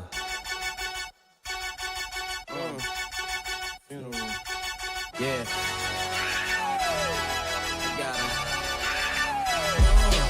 Shout out to my enemies, shout out my competitors, shout out all my mini-me's. I hope you do better, bro. Better me, better you, etc., etc.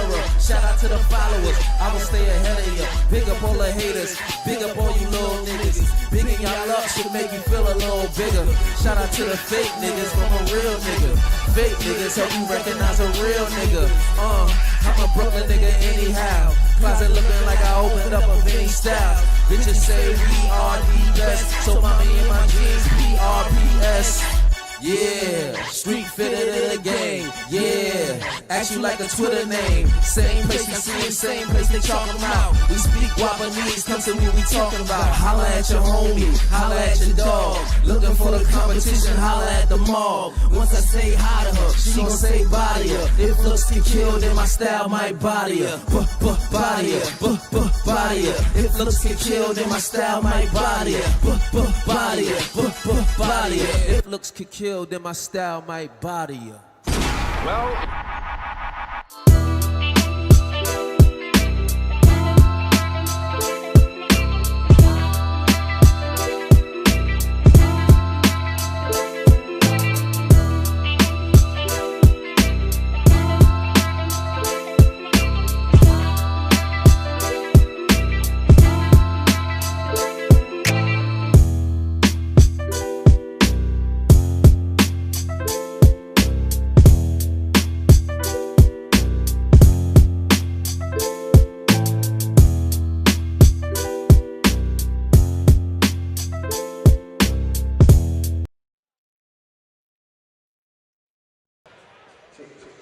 Alongside Justin Brantley, the National Recruiting Director for SUVtv, I'm Charles McNeil, and we are courtside at Bartlett High School.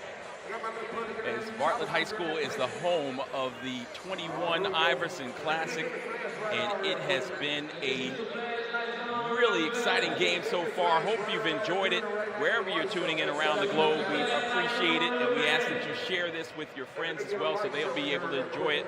But more importantly, as we said, this game means a lot to so many in this opportunity to have fans in the building to enjoy basketball action, something we haven't had in quite some time. And what a performance by Fabulous as he brought the house down, as they thoroughly enjoyed that. Innovation, originality, cutting-edge technology, some of the words that are used when you come to the Iverson Classic. Raven Johnson's performance in this game, a landmark event as well.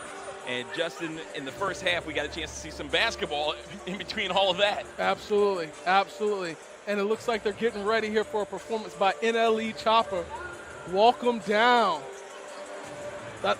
I only know this song because we talked about it yesterday on the broadcast. I made it very clear. This is outside of my age demographic, but the song is nice. But, yeah, we had some amazing basketball in that first half. I mean, you know, like I said, going into the broadcast, there's just so many quality players on the floor.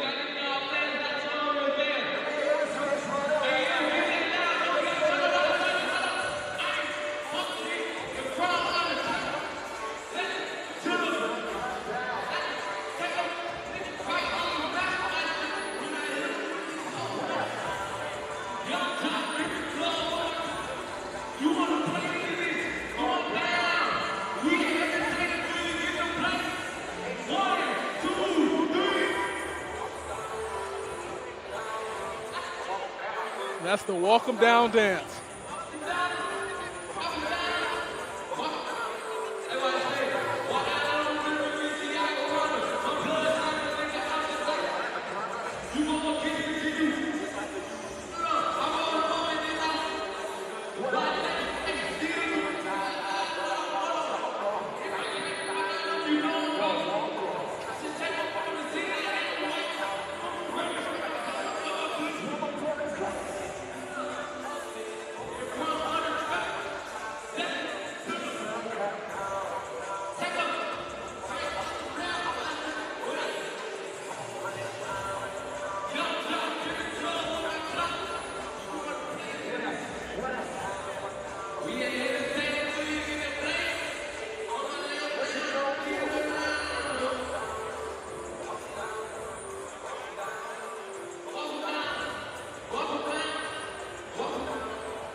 Only at the Iverson Classic.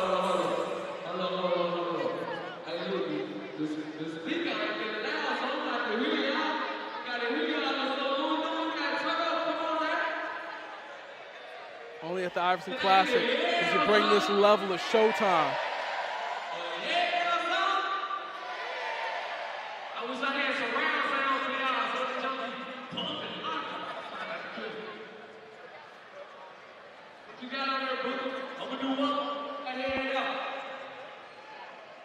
So we talked about the innovation of the live concert, or the virtual concert. Now we have a live concert here at the venue.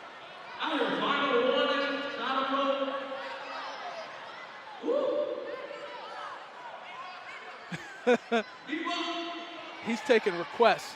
I've heard of DJs taking requests. I've never seen an artist take a request during a halftime performance.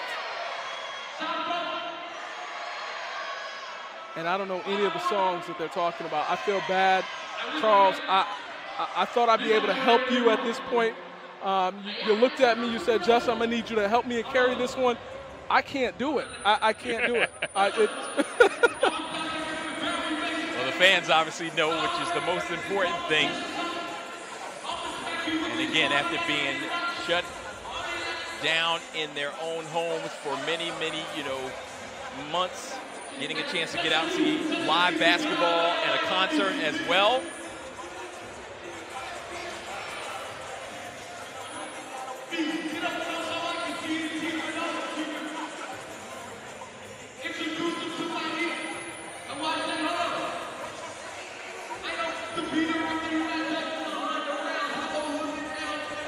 So this is really it's an event, right? It's beyond a game. It's beyond a showcase. It's an event. And that's what great event organizers do, is they take the game of basketball and turn it into an event. And just the testament of what the Iverson Classic has been able to do, to be able to bring a halftime performance from Fabulous, to be able to bring a halftime performance in person by NLE Chopper. This is just a fantastic fantastic overall event.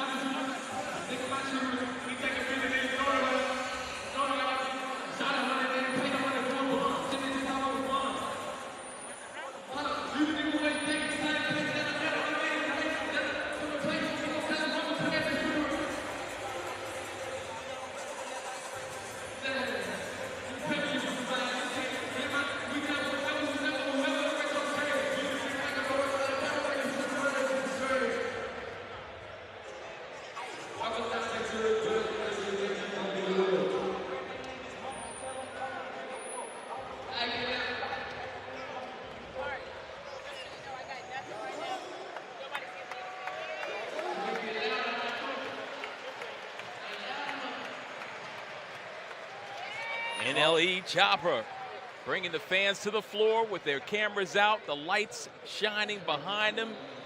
Created a great backdrop of basketball excitement on this entertainment where they too converge at the Iverson Classic 21. A showcase spectacle event that we've been waiting for 14 months. And great that we're finally here. And it was definitely worth the wait. And the best is yet to come. The second half is right around the corner. You are watching the 2021 Iverson Classic. Team Loyalty and Team Honor will come back and give you the numbers for the first half and talk a little bit about their performance. And a special presentation goes out to the founder, Allen Iverson. That's coming up next, right here on SUVtv. Corporate partners for the 2021 Iverson Classic in Memphis, Tennessee, Beats by Dre, brings you the best in music plus all the things culture, style, and sports. Hear what you want. Reebok, you've got something to say. Check out Allen Iverson's I3 3i logo t-shirt at Reebok.com. New Era, fit to say thanks. Get your NBA Authentics back half edition in time for the playoffs. And Slam Magazine. Go to slamgoods.com to get the Slam Magazine cover tee of Allen Iverson when he attended Georgetown. And stay up to date on the latest basketball news at slamonline.com.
To us, the way he said he grew up and the way that the stuff that he went through, it shocked me because the way that he balanced the basketball and the way that in his lifestyle, and he just stayed focused and did what he did. Then his handles, oh my gosh, lethal. So I really look up to Allen Iverson. Then before I came here, I was just watching his highlights on YouTube. Yeah. Tell me how. Get too high now, sugar, come on. I might never come down. I might never come. You might never come down. Let me get down. It's just a blessing to be chosen for this opportunity. Because initially I didn't reclassify early, so I didn't get to be a McDonald's All-American. But this is just as important to me because it's a prestigious game with prestigious Hall of Fame athlete. And this is the first event where scouts can come out and see us play and stuff. So that was really big for me, and it's just a blessing.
Sarah Brown with SUVtv at the CP3 Rising Stars Camp. SUVtv's 2019 NBA Draft Day coverage. Anthony Edwards Collegiate Decision, presented by the Georgia Hoop Circle on SUVtv. SUVtv brings the game to the audience.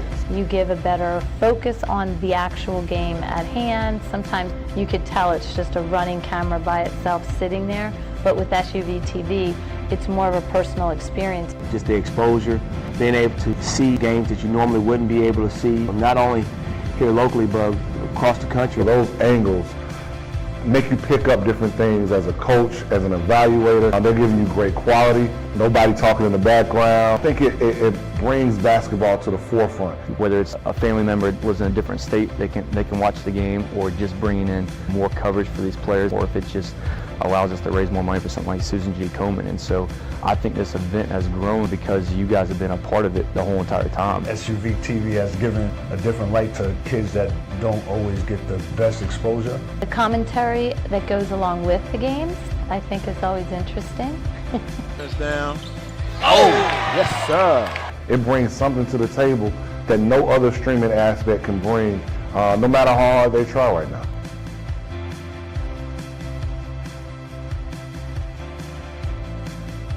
Game time, Avian Williamson at the buzzer. That is how you get the Peachtree Corners Invitational started. And that will do it. Thanks for joining us.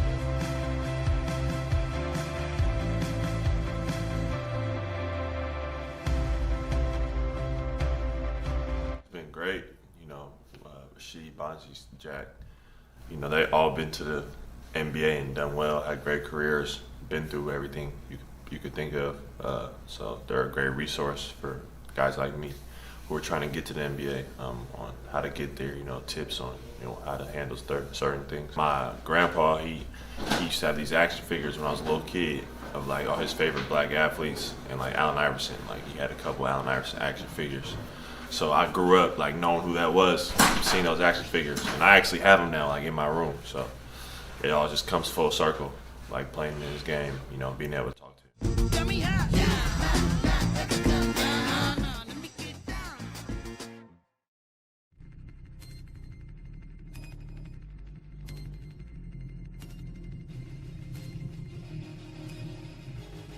The 360, he throws it down.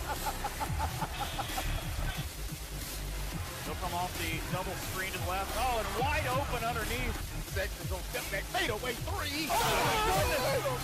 Allen Sexton. In the lane by Tracy. Here's Williamson making his way around one tight. Now hustling it toward the lane and throws it down. That's what the crowd had been waiting on. A fantastic dunk coming in by Williamson. Trent, off balance jumper. Nails it. Pierre to Gary Trent Jr. And oh my goodness, that's how you end the game, folks.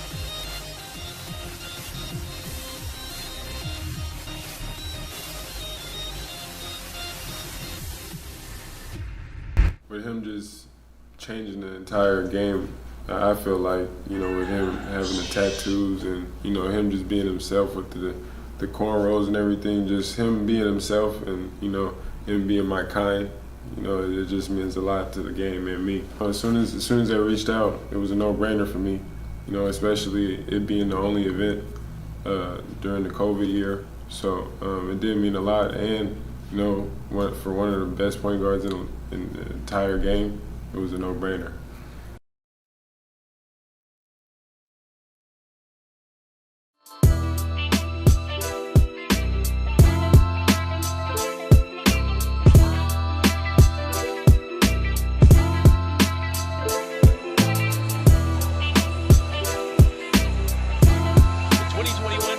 Classic continues inside of Bartlett High School in Bartlett, Tennessee, suburb of Memphis. Team royalty. Both teams, of course, full of royalty, but it's honor and loyalty matching up in this one, and honor with a 58-50 advantage at the break. Your leading scorers for Team Loyalty, coached by Steven Jackson and Matt Barnes. They have been led by Brandon Huntley Hatfield with 10 points. 8 points in the game for Tyrese Hunter. 7 points in the game for Ty Washington. 6 in the game for Paolo Banchero. Banchero also with 3 rebounds in the game. On the other side for Team Honor, they have the lead. Rasheed Wallace, Bonzi Wells, the coach is there. And it's been balanced scoring for them as 4 players tickling the twine with 6 points each. Chet Holmgren headed to Gonzaga, the #1 player in all the land. Stat sheet stuffer extraordinaire. He's got 6 points, 4 rebounds, 2 assists in the first half. Mike Foster got off to a fast start. He finished up with 6. Kendall Brown also off the bench with 6 in the second quarter. And Bryce Hopkins with 6 points as well. And I said 4 guys, it's actually 5. Nolan Hickman also with 6 points. He recently decommitted. The young man out of Seattle, as you see some of the highlights from this first half. Yeah, I mean, it's been the game has definitely not disappointed. We knew what we were going to see. We knew we were going to see explosive basketball, high-level basketball. Everybody's came out, they've competed. You know, everything's been earned, nothing's been given. It's been tough defense on every possession. You know, it's been an exciting first half, and I'm excited to see how it carries over into the second. Are you surprised at all that we haven't had a dunk fest? A lot of times in these all-star games, it's breakaway dunk after breakaway dunk. But there's been a lot of defense, as you touched on, in this game, as I'm visiting, of course, with Justin Brantley, the National Recruiting Director of SUVtv. What are your thoughts about the defensive effort on these teams? Yeah, you know, I'm not surprised that that's what it's been, just because I've been at practice during the week and I've seen the way that these coaching staffs have led these teams. They're not letting these guys be lackadaisical and just have a highlight-filled effort. They're making them come out and play basketball. They're having them play the game the right way. And when you play the game the right way, this is the way it looks. A close game. Everybody's playing defense. Everybody's playing hard. It's been a great atmosphere all week long. I wish we had 3 or 4 more days of this. Yeah, this is truly like a setup or preparation of sorts for what's next. In most cases, a college career, whether it be 1 year or more, and for one in particular, going straight into the G League. Absolutely. And he's impressed. I mean, today, as you've looked at Mike Foster, like I said, he's got an NBA-ready body already. He's shown he's a grown man on the inside. He's got good touch, good feel. I've been very impressed over the last couple days with where he's at in his development. But also I want to touch on, he's not head and shoulders above the other players out there. So that lets you know just the quality and the overall level of play amongst both teams. At this time, as we prepare for the start of the second half, Allen Iverson visiting with some of the youngsters in attendance and always sharing the love. It's great to see. It's great to see the way that he treats the people around him. All these people came out because of him. They came out to see him, and he treats them so well. This, again, is an NBA-sanctioned affair, which means that NBA GMs, scouts are in attendance. And those that did not make it are tuned in to SUVtv like you are, as the second half is underway. And a left wing jump shot pulled up by Banchero. And on the baseline, it goes out of bounds. It'll stay down this end to Team Loyalty. In the first few minutes, how important is it for Loyalty to get some easy buckets? Yeah, Loyalty fought their way back into it at the end of the first half there. They had a little bit of a layoff due to the halftime performance. This could be important for them to continue to claw their way back into this one. They're going to have to get a stop or two. They're going to need to go on a run at some point in this third quarter.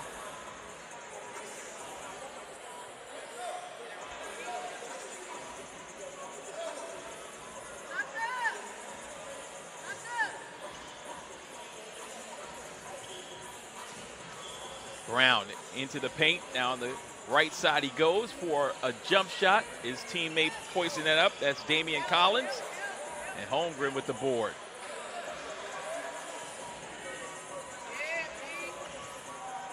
And the defense intensity nice continues. Look. Dunk attempt altered that time by Banchero. And then the pass to Davison knocked out of bounds. It'll stay down on this end. The Team Loyalty.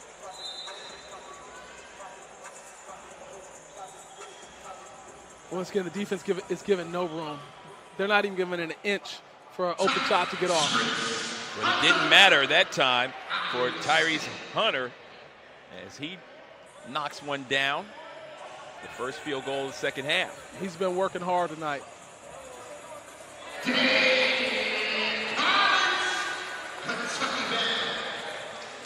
That's what he does best. I mean, he's an athlete.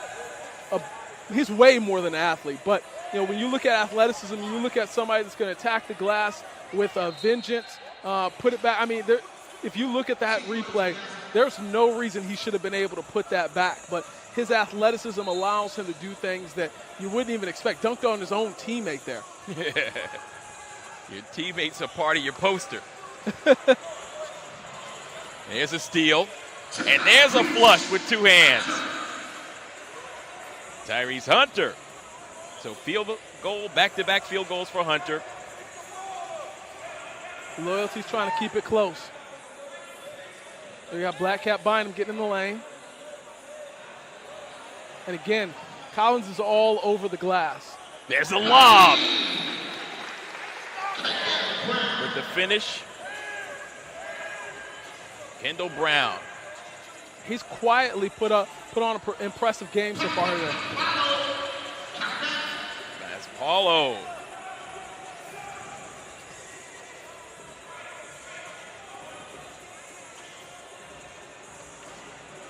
Ball deflected into the hands of the official. He's out of bounds, so it'll stay down on this end.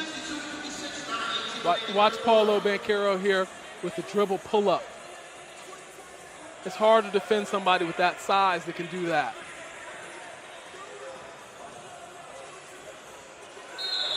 He tried to get the low post feed. A lob, but the defender forced it out of their hands. And that's the unselfish play we've seen all weekend. Guys trying to create for their teammates, trying to set their teammates up to make big plays.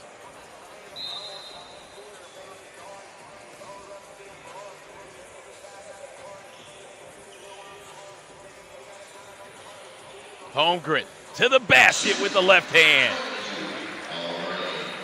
2 steps from the three-point line, and he's in the middle of the paint going up for a bucket. Leading rebounder with 4 boards in the first half was Holmgren. Also the leading assist man on his squad with 2 dimes dropped. And now he's got 8 points and a great defensive effort against Banchero.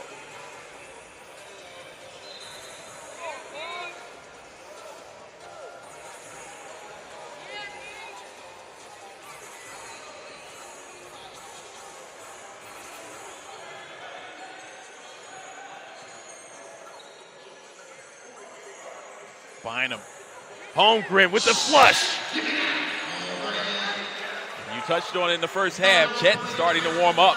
Yeah, with the length that he has, if that ball's in the air, it's a 50-50 chance that it's coming down, and 75% of the time that's coming down into his hands. He's just so long. He has great timing. He's got. I think that was 4 efforts before that one dropped in. Black Cat Bynum with his first field goal.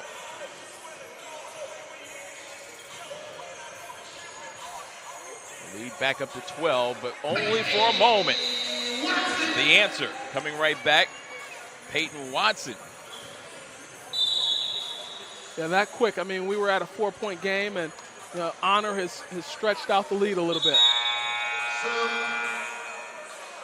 Get his attack at the basket.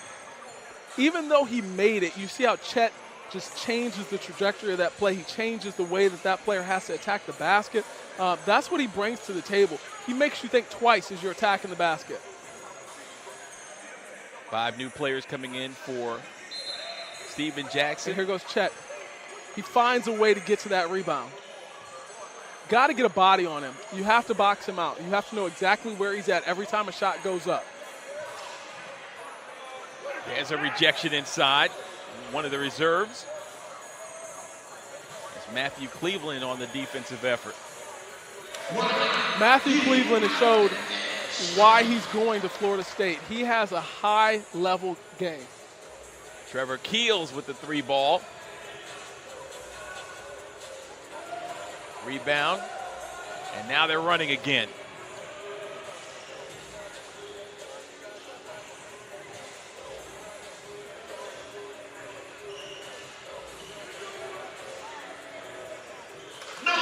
From the perimeter, Nolan Hickman knocks down a 3.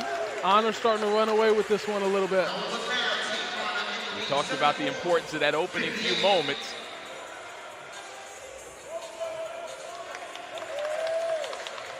On the drive and kick for 3.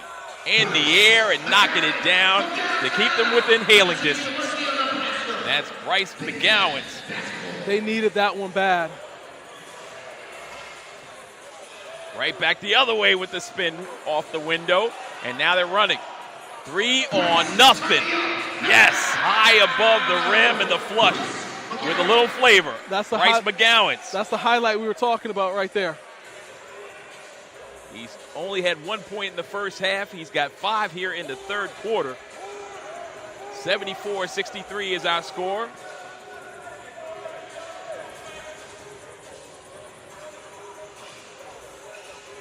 The left hand, aggressive to the basket. Trevor Keels. He too has 5 in the quarter. And there's a steal. Once again, the defensive mindset and defense has turned into offense.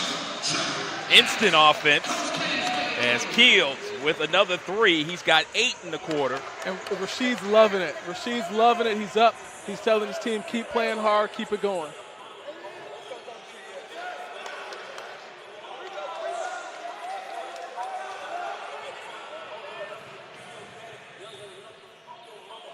There's a steal by Ty. Washington being harassed, goes left wing. And the reverse.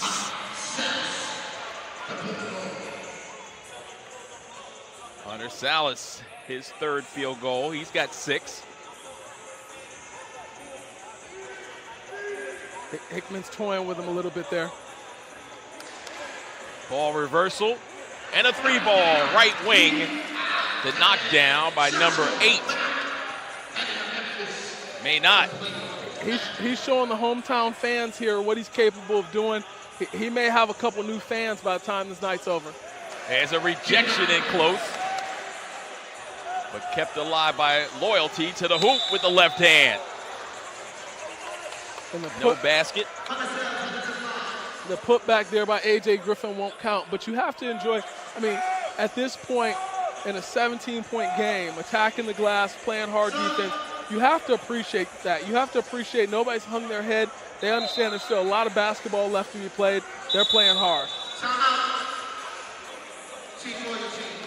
We've got a timeout on the floor. It comes with 4 minutes and 26 seconds left to go in the third period. And it's Team Honor leading Team Loyalty. But Loyalty still has a lot of fight in them. You're watching SUVtv.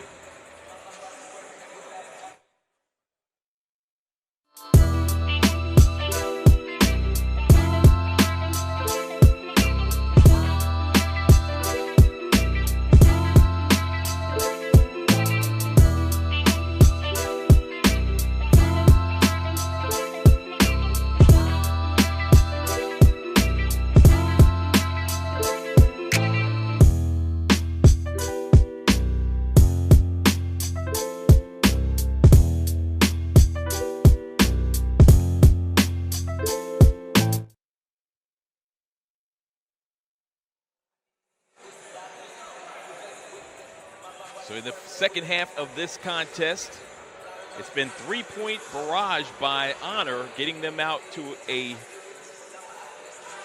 extended lead in this one, Justin. They've actually knocked down 4 3-pointers since the break. Yeah, you know, when you have shooters like they have on the floor here, it's only a matter of time before the ball starts falling. I think the biggest difference, though, has been the second chance opportunities for Team Honor. The rebounding of Chet's created a lot of second chance opportunities. The hustle, it's really set the tone here in the second half for them.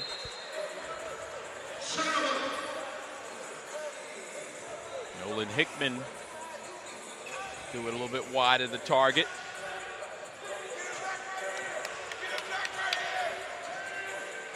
Ty Washington running the point. And his pass to the sideline is a little wide of the mark. That'll be another turnover. Did you see the defensive intensity from Team Honor? They're feeding from Coach Wallace right now. Rasheed Wallace has been up the whole game. He's talking, he's communicating, he's yelling, he's pushing the pace with his guys. That's the reason why they're playing at this level.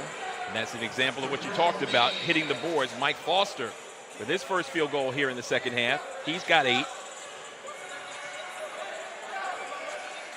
84-66.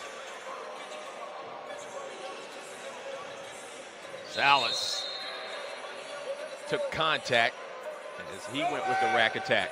Like I said before, basketball is a game of runs, and this Team Honor came into the second half intent on going on a run early, and they've sustained that run all the way through the third quarter so far.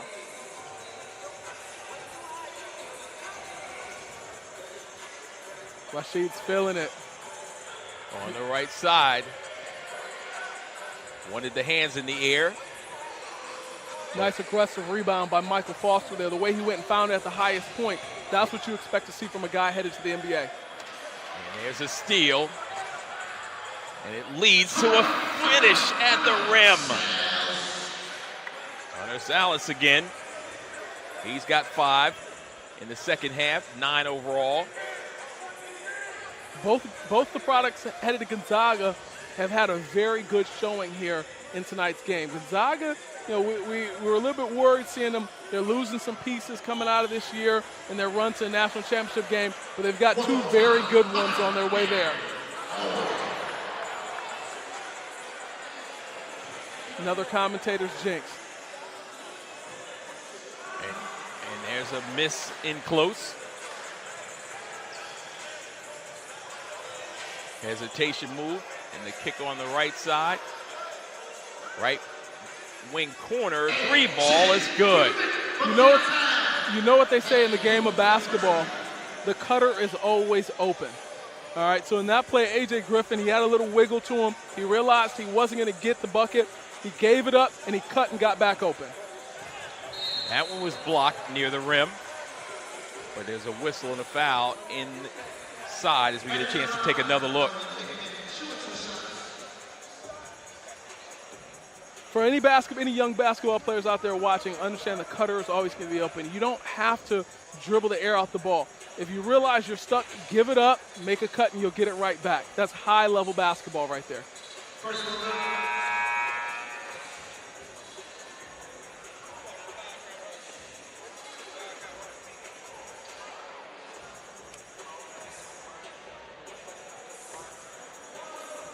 Mass subs on both sides. 14-point game. It's going to be interesting to see how this next 2 minutes goes. It's going to set the tone for team loyalty. So Hickman knocking down the free throw. Got a 14-point game. 2 minutes left to go in the third period. Loyalty with the basketball, but there's a steal. Hickman.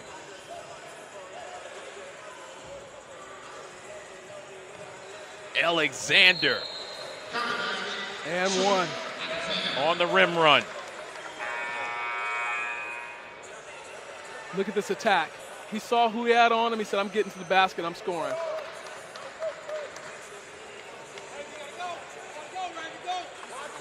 Alexander with 6 points in the game. Raven Johnson back on the floor, along with J.D. Davidson.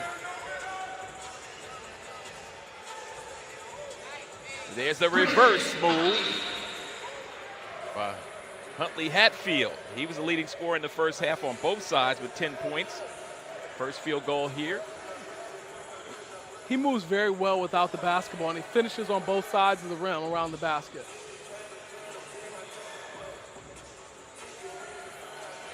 Perimeter jump shot no good. Rebound by Watson.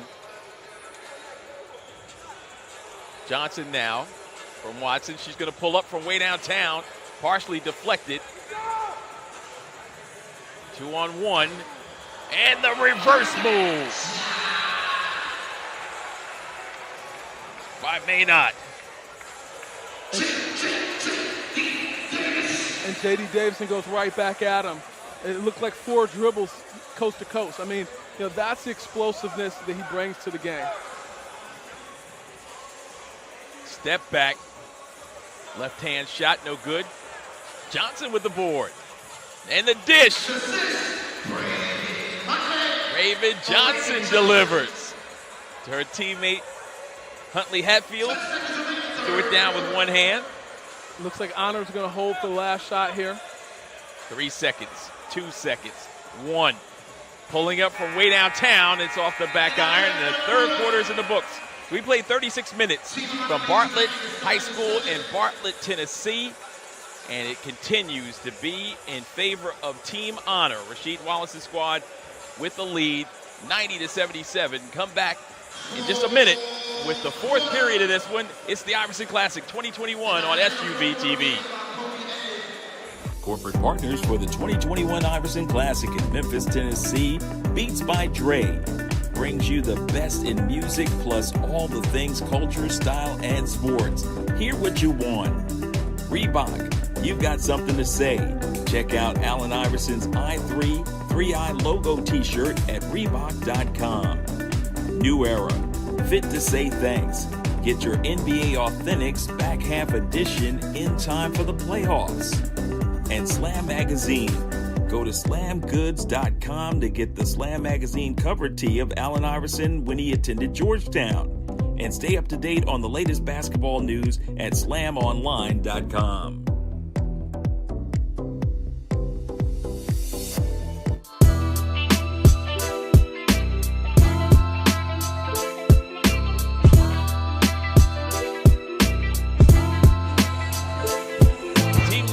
Scored 26 points in the opening quarter, 24 in the second period, 27 in the third period, and Team Honor 31, 27, and 32 respectively. Our score on the scoreboard 90-77 as Honor with the lead. And they have the basketballs. We have a special 4th quarter planned for the fans. An elam ending, so it's going to come down to who dominates this quarter. They're going to end it at 24. First team to score 24. There goes Chet with another offensive rebound. It's those second chance opportunities. His length has been on display all night long. Every time he attacks the glass on the offensive end, something positive's happening for himself and for his team. He's got 12 points. 12 in a game for Trevor Keels as well. 10 in the contest for Nolan Hickman.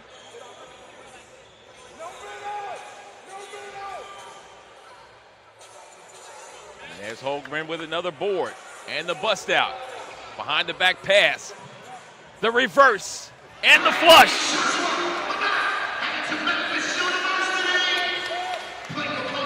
Joshua Manat.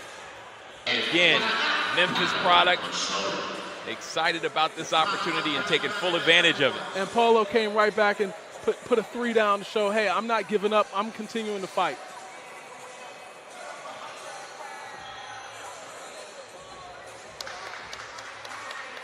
Perimeter jump shot. That's Manat again. Manat, I told you, he's trying to make sure that these fans have a reason to come see him play here in Memphis moving forward.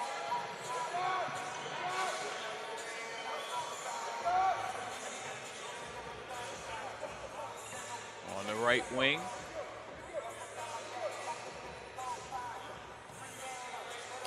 Good defense by Johnson. Johnson had the opportunity for her second board. Like I said, Raven Johnson's not backing down. She came here to compete, and she's competing. Good defense by Johnson, but Holmgren too big inside. Every time a shot goes up on the glass, again, you have to find Chet Holmgren. He's active in pursuing the offensive rebounds. Once he gets that ball in his hands, he's not hesitating. He's going right back up with it. Second chance opportunities have absolutely destroyed team loyalty tonight. again. Paolo Banchero special. He's going to compete. He's competed all weekend, like I said. He's not going to stop fighting. I love to see that. I love players that, whether things are going good or bad, they're going to give you their all. They're going to leave it all on the court, and he's that guy. Coach K has got a good one. Now we got another breakout. And a second windmill flush. That's what the fans came to see. Headed to UCLA. Peyton Watson. And there's Watson again. He's out ahead of the field, but here comes Holmgren into the picture. Davison. And the step back. Good rebound. Johnson with the pull-up came up short.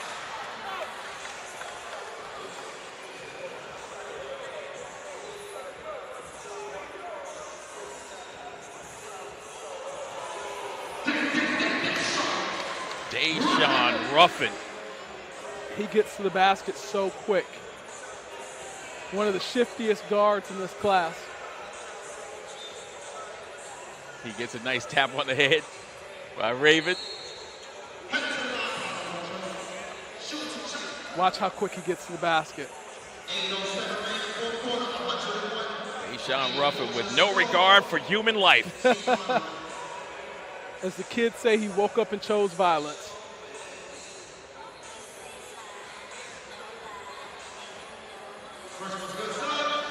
First time at the line tonight for Banchero. Banchero's quietly putting some points up there.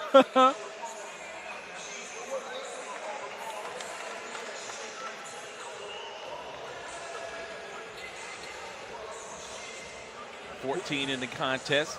It's a little bit early for me to say this, but I have a strong feeling the two competitors that have been competing and fighting all weekend long, have been fighting all night long, and will continue fighting for that top draft spot in the 2022 class. Paolo Banchero and Chet Holmgren are going to be our players of the game. That's just my feeling from seeing it over here. Now Deshaun Ruffin warming up for the second half, in this fourth quarter, I should say, 9 overall. There's a rejection in the painted area.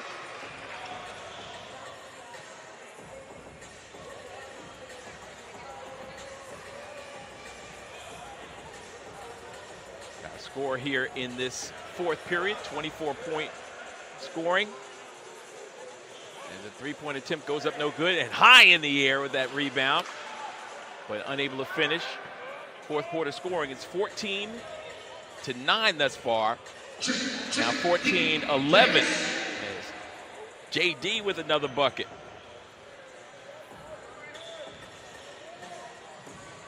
Banchero with a punch. Leads to a breakaway.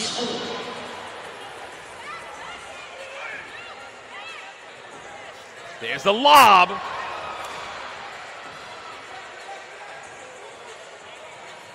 Left wing and the return to Cinder.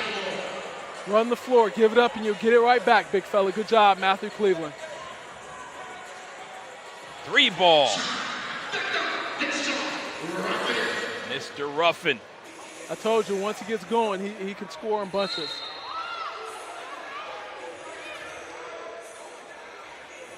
Undersized in that one-on-one competition, he was a force to be reckoned with last night. Absolutely. J.D. Davison attacks the basket, finishes well on both sides of the basket, finishes above the rim. He's got touch. He does so many things well. Alabama has a really good one on their way.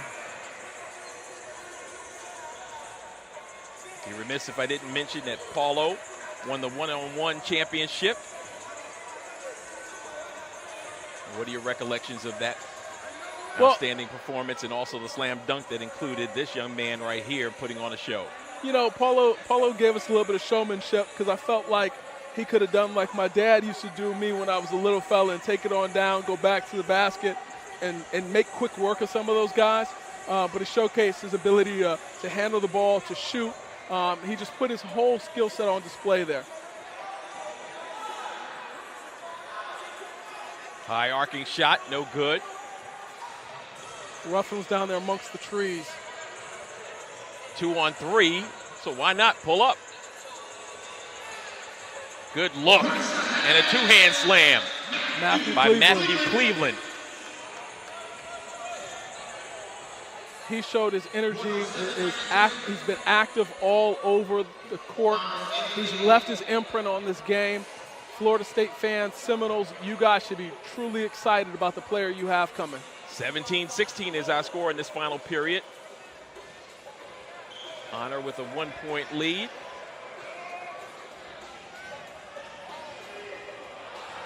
The reverse didn't work. Left wing, one dribble, pull up is strong.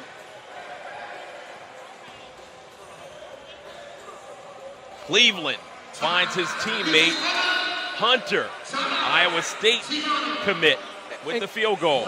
And Cleveland continues to do it all. He's rebounding, he's able to put the ball on the floor, push the paint. He's keeping his head up, scanning the court ahead to see who's open, giving up the ball, playing very unselfishly. I really like what Matthew Cleveland's bringing to the table here tonight.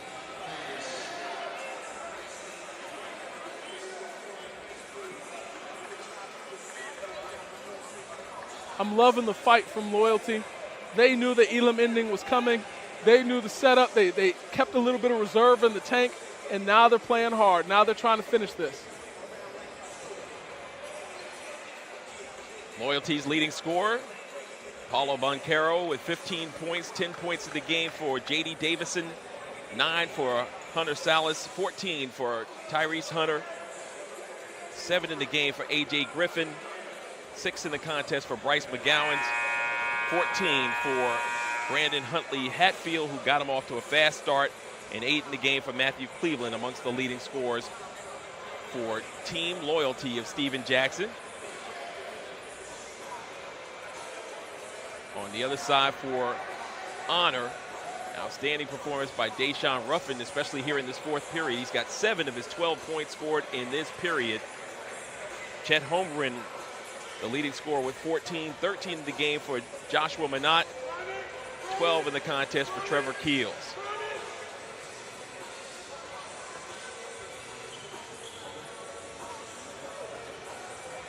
There's a deflection. And the bounce pass. The reverse. Good finish from A.J. Griffin. Griffin with 9. The drive and the kick. Penetration with the one hand. Count the basket and a foul. Aggressive move by Kawasi Reeves Jr.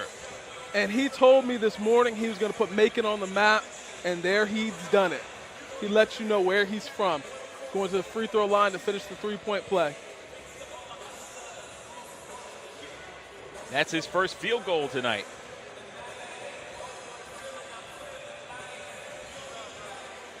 Doing it with style. And that was a big bucket as well. 19 points scored with that one, makes it now 20. 20 on both sides, so 4 points for either.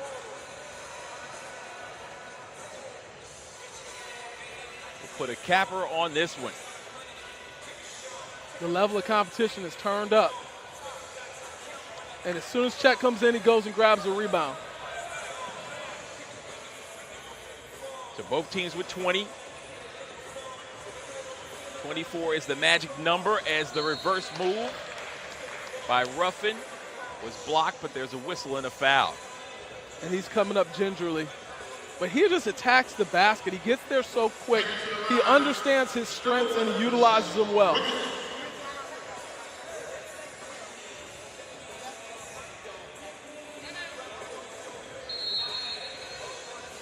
Timeout call by Rasheed Wallace, going to give his injured player a chance to be administered to.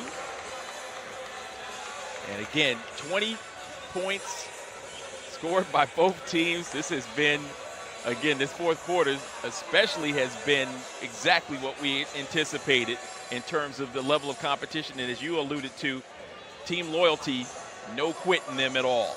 Not at all. They understood the dynamic of this game and that there was going to be an Elam ending here. They didn't have to make up the deficit All they had to do was win the quarter. And they're right there. Look at this finish from Matthew Cleveland. I've been really impressed with him tonight. We talked a little bit about him pre-game. I talked a little bit about him this morning. I talked a little bit about him prior to the broadcast. And we said, hey, what has he done so far? What stands out about his game? And I think some of the drills and skills that they were doing don't match up to what he does well, which is score from the wing. He's a hard slasher. He runs the floor well. He's been doing a really good job showcasing his abilities here in this game.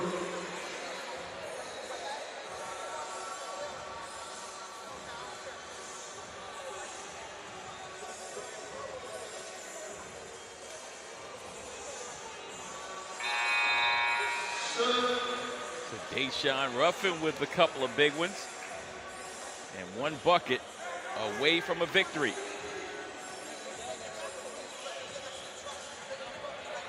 No 22-20. There goes Nearly a Matthew tip Cleveland. in. That would be so appropriate if they put it home. They got in deep. There's a steal, nearly a bust out. There's a lob.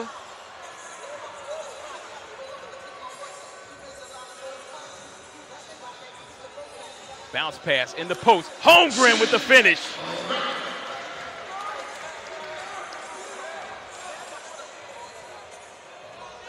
And according to my count, that's 24.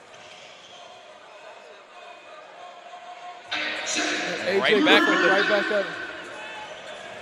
And Matthew Cleveland with steal.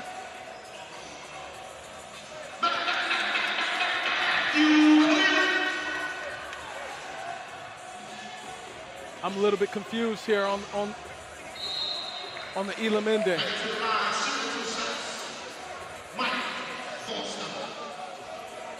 But here we go with another Iverson Classic replay.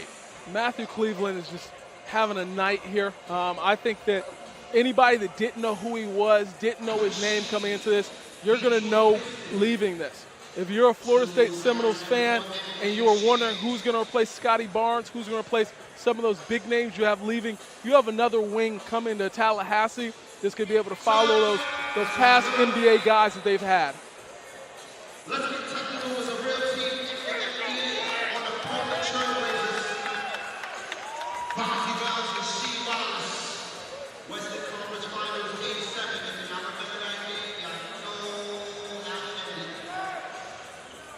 Foster at the line.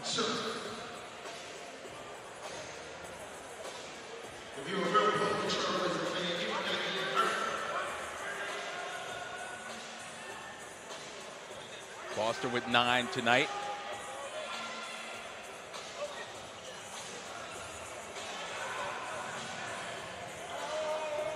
Foster with the basketball. He and Holmgren. Opportunity to play a two-man game, but instead they bring it up top to Akins. Akins trying to break down Banchero. He steps back on him. And attempt no good. That's what Banchero does so well. He's able to play, he's able to defend and switch 1 through 5.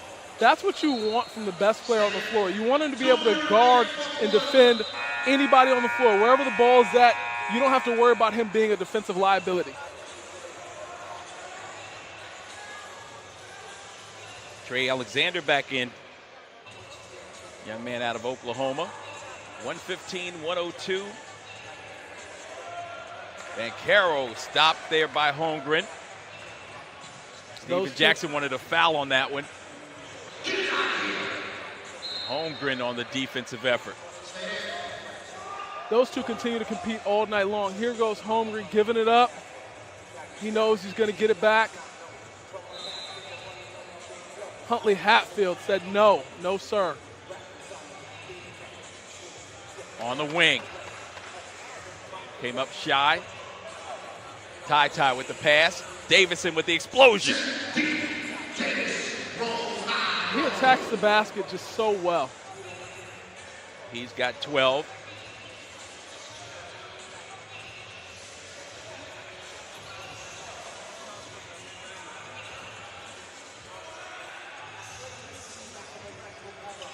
Dribble penetration to the rack with the left hand. Banchero, Davison with the rack attack.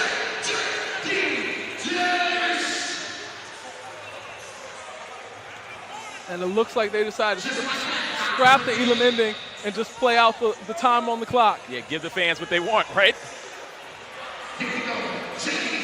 There's a lob. Yes, indeed. Up and away. This is the intensity that we've been seeing all week long. We're down to a 7-point game. For a minute, Tyrese Hunter. For a minute, Honor was running away with it.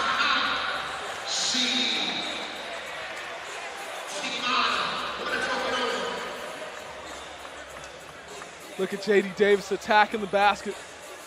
His head's at the rim every time. And he throws the oop. Look at that perfect placement on that. 1 minute remaining. 1:15 Steven Jackson's giving the referees a hard time. I told you, these guys, they don't like refs. I don't even think they like anything with stripes on. Bonzi's calling for a technical. He wants Jack to get the technical. Here comes Rashid. They're going at it. I love it. I love it. They're so against refs, I don't even think they shop at Foot Locker.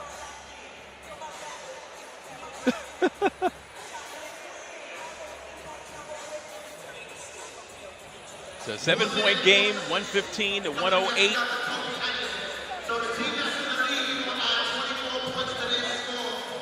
Of course, when you played in the league for that length of time and the games get close, the competitive nature, not that they didn't have it at the start, but it really comes to the fore.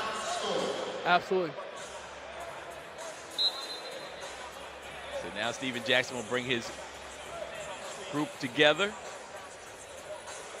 and walk them through exactly what he's looking for.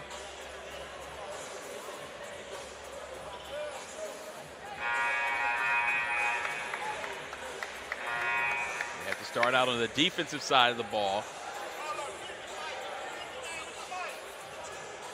They're looking for some clarification here.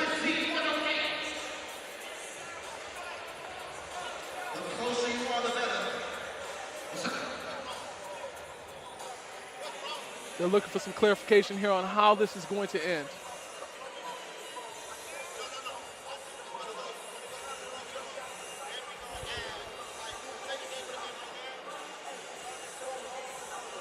So looking for clarification on how the game will end. Of course, we were told that it was going to be a 24-point total will determine the win. The first team to 24, regardless of the scores through 3 quarters.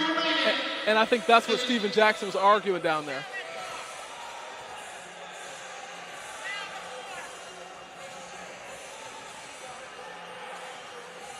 I've never been accused of being a math major, but I thought my mathematics had Holmgren hitting that tip in to give Team Honor the victory. But as we talked about at the beginning of this, innovation.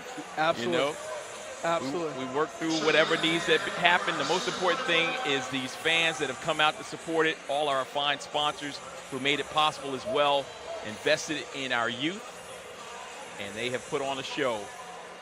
And Charles, that's what I said when we talked earlier in the week, and we talked about how this broadcast was going to go.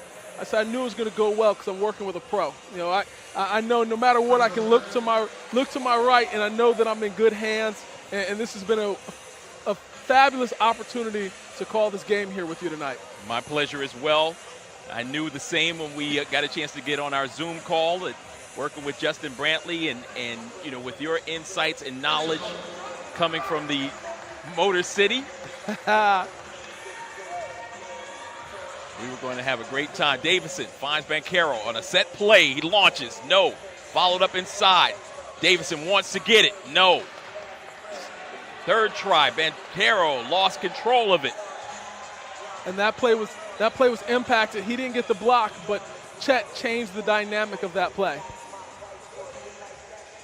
No shot clock. So a foul is committed to stop the clock. 16.9 seconds remaining. 117-108 in favor of team honor.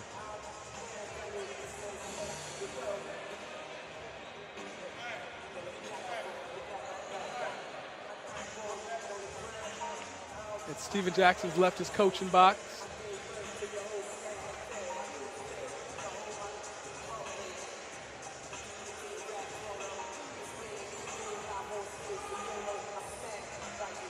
Alexander unsigned.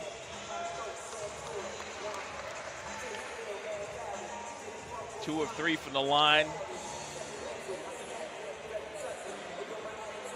He's got 8 points in this one.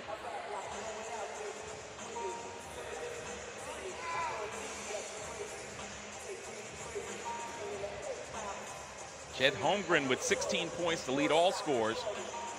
15 for Paolo BANCHERO. Ty with the right wing pass. Ball comes up short. Loose ball. Picked up.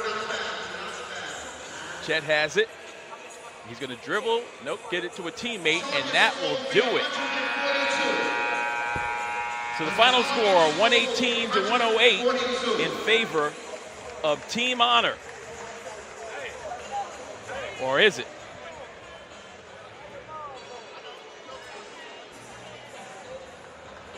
Well, the final score at the end of 4 periods of play. Now we'll find out. It's not over. We have elam ending. The target.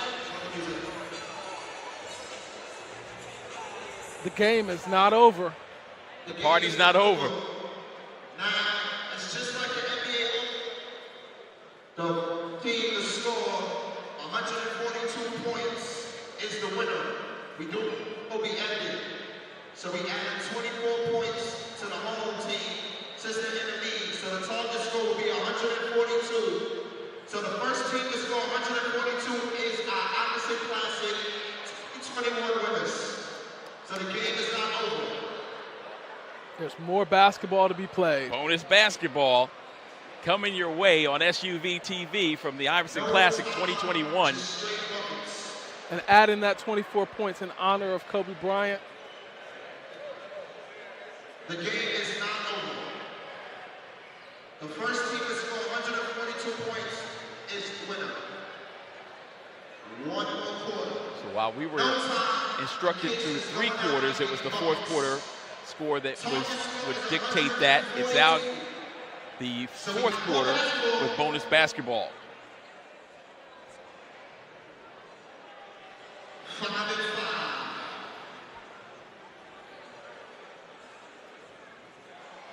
So we'll come back and bring you the bonus piece of this one. It is the 2021 Iverson Classic at Bartlett High School. Bartlett High School is in Bartlett, Tennessee on SUVtv. Corporate partners for the 2021 Iverson Classic in Memphis, Tennessee, Beats by Dre, brings you the best in music plus all the things culture, style, and sports. Hear what you want. Reebok, you've got something to say. Check out Allen Iverson's I3 3i logo t-shirt at Reebok.com. New Era, fit to say thanks. Get your NBA Authentics back half edition in time for the playoffs. And Slam Magazine. Go to slamgoods.com to get the Slam Magazine cover tee of Allen Iverson when he attended Georgetown. And stay up to date on the latest basketball news at slamonline.com.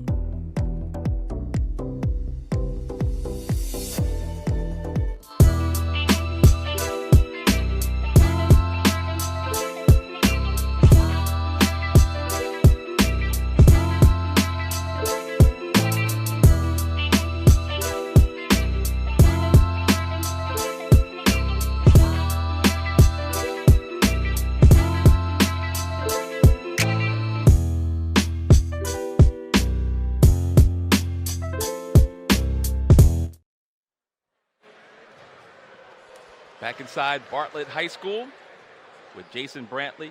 I'm Charles McNeil. And Charles, this elam ending here, it looks like a no-timed quarter. We're going to 142. It's only right that we continue to have extra basketball the way that these two teams have competed all week long. I'm not ready to go home yet, are you? Not at all.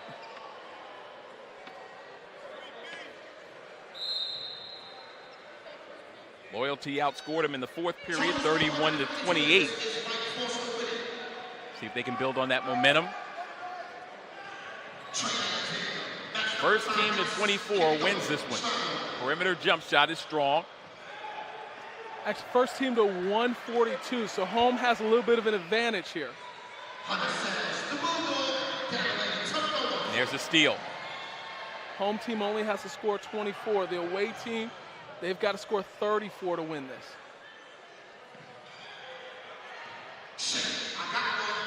Chet off balance, takes contact, and will go to the line. So again, just for a point of clarity, as Justin just told you, 24 points added to the higher team score dictates the winning score. So 118 plus 24, 142. And with that clarification, Steven Jackson has calmed down. He's no longer upset for now.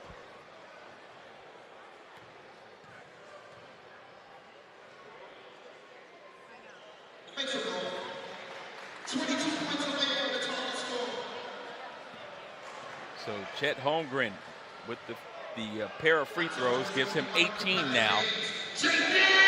Oh. And JD almost finished.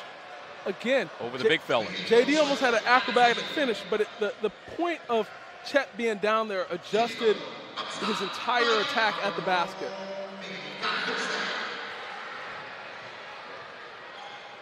That's the Chet Holmgren impact. Which is great because, you know, a lot of times you'll see bigs in this era of basketball that stay out on the perimeter. He doesn't shy away from being in the painted area. As Foster, speaking of getting in the paint, Mike Foster closing things out at the rim. He's got 11.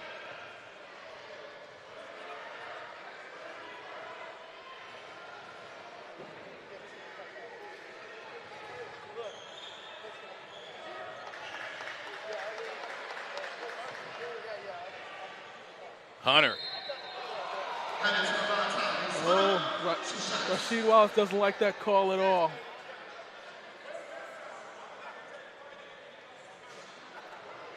He wants to know, where was that foul at?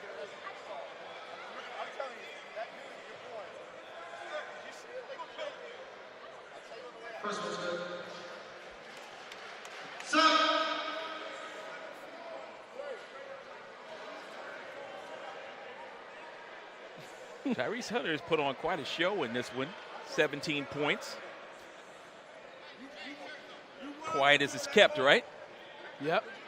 Iowa State commit.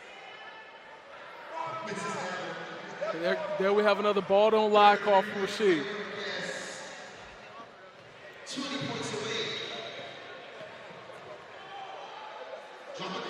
There's a pass in the paint. And no chance at all as Foster with a dunk.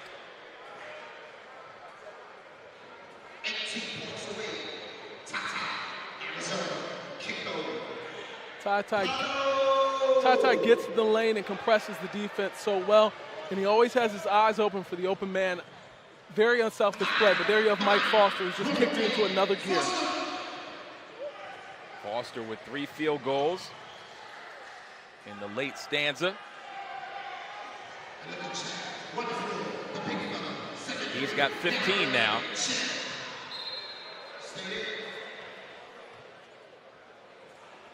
So 18 in the game for Chet Holmgren.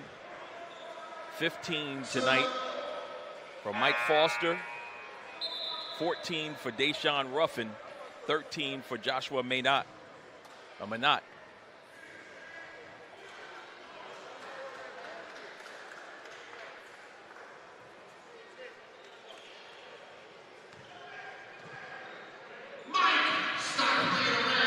Mike Foster's turned it up a whole nother level. That one rattled off. There's a lob. Good catch and finish by Nolan Hickman. Hickman now in double figures. He's got 12.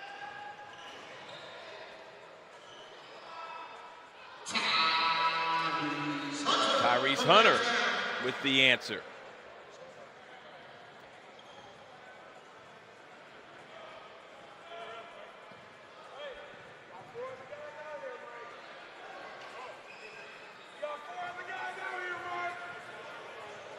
Rasheed Wallace coaching his guys up. He wasn't happy with that isolation play there by Mike Foster. Let him know there's 4 other guys out here. You've got teammates. So you have to appreciate that level of accountability from these coaches. Ooh.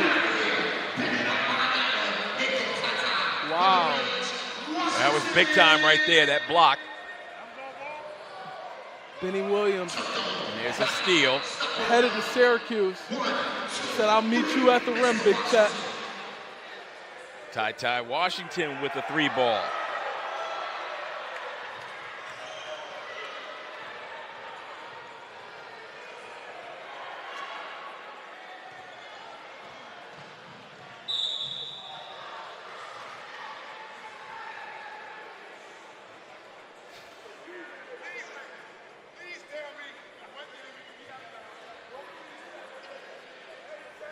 Steven Jackson's again unhappy with the call. Rasheed said that's okay because there's been some calls that have been missed on my end too.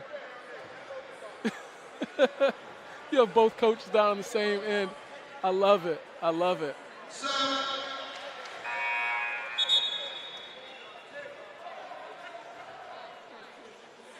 Bonzi's been trying to get Steven Jackson a tech all night.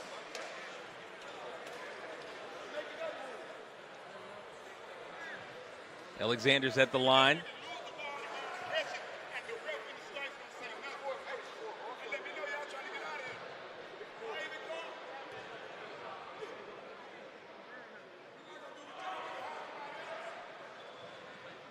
He makes 1 of 2, 9 points in the contest. Davison with the dribble penetration and the kick. Davison. J.D. Davidson's competing this whole game. He's attacking the glass. Another offensive rebound. 2 offensive rebounds in 1 possession.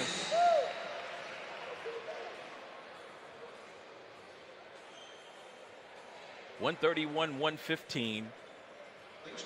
11 points for Team Honor.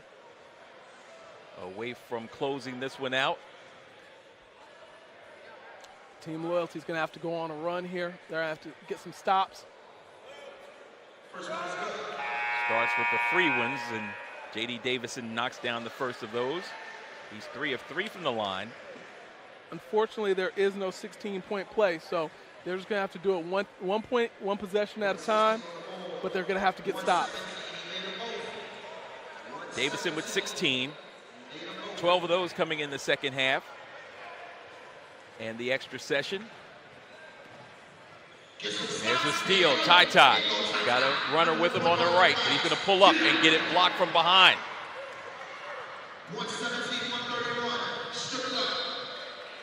A lot of defense played by both teams. Yep. Kendall Brown saw that one knocked out of bounds. Young man headed to Baylor. Akins.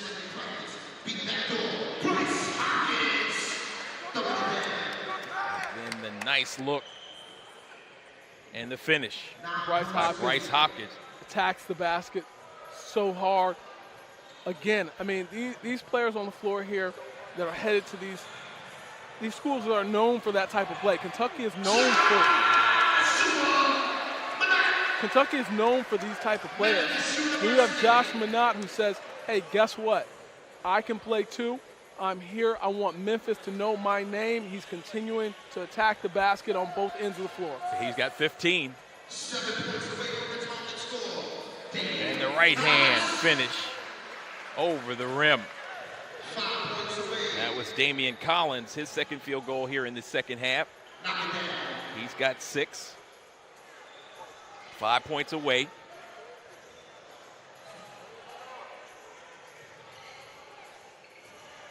Nice look, and there it is, the slam dunk champ with a little taste of what we saw last night. He had the runner from full court and the free throw line flush with some flavor. They knew not to get in the way of that one.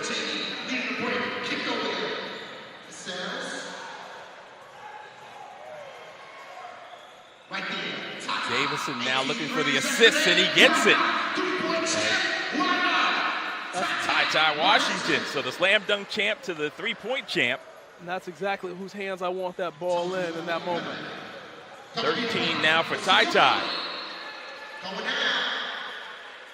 5 points away, but they're putting on a little run here. Team Loyalty, Steven Jackson squad. You got to appreciate it when a guy's diving on the floor in an all-star game. And that's the atmosphere and energy that's been around this entire week. They've been doing this same thing in practice, the same level of energy, the same level of effort. It goes back to what you said at the very beginning. You know, these guys, best players on their teams, but in this environment, sharing is caring. Jaden Akins. There he is. Ty again. 3 threes, 4 of them overall. He's got 16. That would have been a wrap had he knocked that one down. And now Ty looking for another one, and he gets harassed. Ooh, he's going to get 3 shots there, 3 free throws.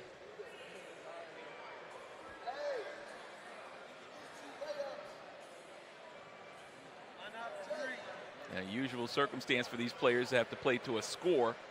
I know you do it in practice periodically, but not in a building full of, you know, fans that haven't seen, many of them haven't seen basketball live in over a year.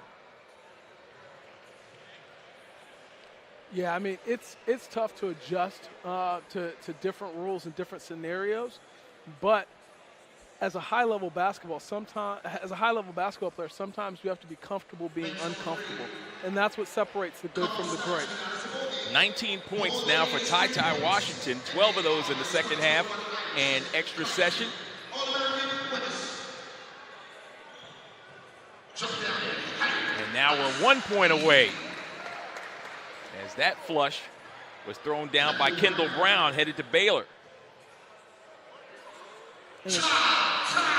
Ty Washington. Another 3 from Ty. Looking for an MVP for Team Loyalty. He's got 22, and that will do it. And a little push-up on the rim. Memphis as Manat with the finish. Perfect way to close it out. Only right. The man headed to Memphis finishes it with an emphatic jam. And a little push-up. Penny Hardaway will definitely approve of that. And so will we.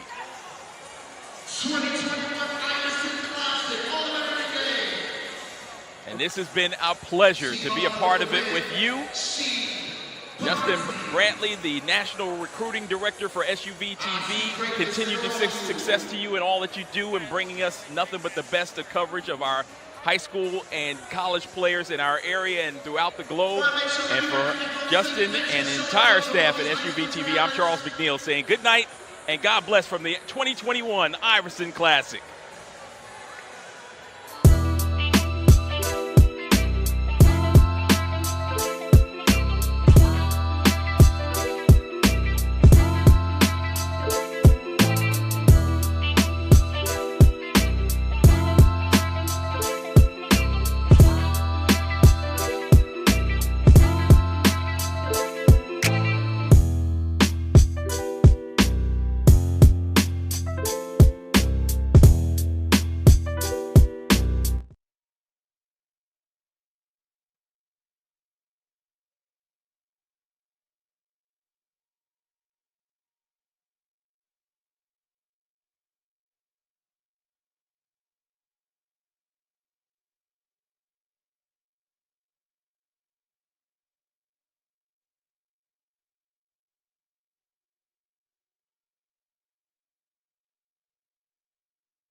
And we're back for the awards, the players of the game. Trying to see where they went, but it was a fantastic game on both sides. There were a lot of bright spots. Nobody really ran away with it. We didn't have one 50-point scorer and everybody else kind of deferred to. You saw a competition across the board from both sides. Yeah, without a doubt, the thing that I was most impressed about was the level of defensive intensity on both sides. Team loyalty falling tonight 143 to 131, and you say defensive intensity with a score like that, but we did have a bonus quarter in which 24 points had to be scored. So you take that away, and you had 118 to 108 was the score at the end of regulation.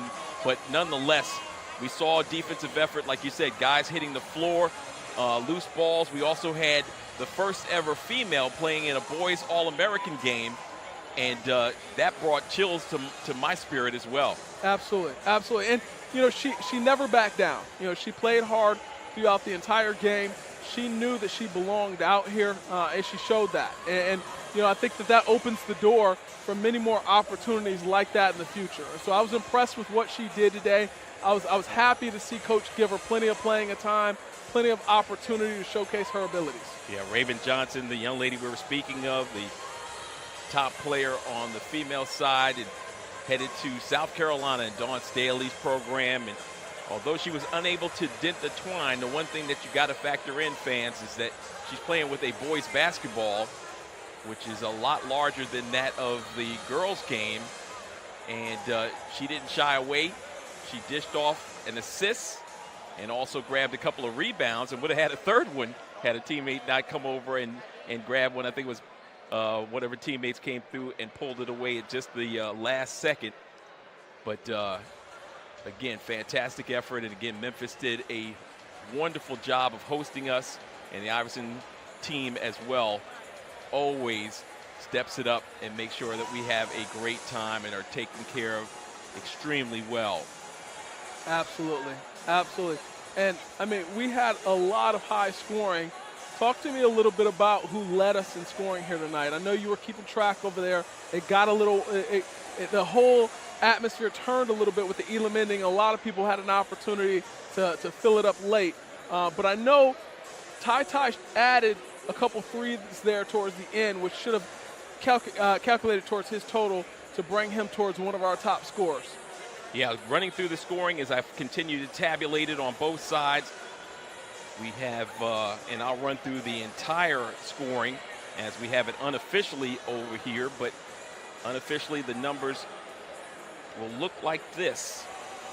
For the winners tonight, that would be Rasheed Wallace, Team Honor, who pulled off a 143-131 victory. They were paced in this contest by Mike Foster with 17 points and Chet Holmgren, the leading scorer overall, with 18 points. Also with 17 was Joshua Minot, and helping them out, Deshaun Ruffin. Also contributing to the cause with 12 points was Trevor Keels. 10 points in the game for Kendall Brown. It was 9 points for Trey Alexander, 8 points for Bryce Hopkins. 6 points in the game for Damian Collins. 4 for Jordan Lajano.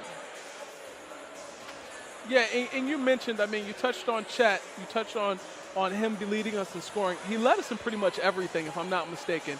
He had several offensive rebounds and putbacks. He defended well. He grabbed defensive rebounds. He pushed the pace. He did everything well tonight. He helped his team on so many different levels. He spread the floor just by being out there. You had to know where he was. You had to keep multiple pairs of eyes on him. On the defensive end, he adjusted and changed every shot in the paint. He's just a different level. Jaden Akins had 4 points. It was 3 points for Kawasi Reeves Jr., 2 points for the Black Cat, Ahmad Bynum. And I believe I got everybody in there. If I didn't mention Bryce Hopkins with 8 to pace Rasheed Wallace and Bonzi Wells' honor team, who won 143-31. On the other side, for Stephen Jackson and Team Loyalty, our visitors here tonight, they were paced by 19 points by Tyrese Hunter, 15 for Paolo BANCHERO, 18 for J.D. Davison, 14 for Brandon Huntley Hatfield, 10 points for Matthew Cleveland, 6 points in the game for Bryce McGowan, 9 in the contest for A.J. Griffin, 4 for Peyton Watson, 9 for Hunter Salas, and 2 points in the game for Traquavian Smith. Yeah, I mean, Paolo BANCHERO, like I said, he competes so well against Chet.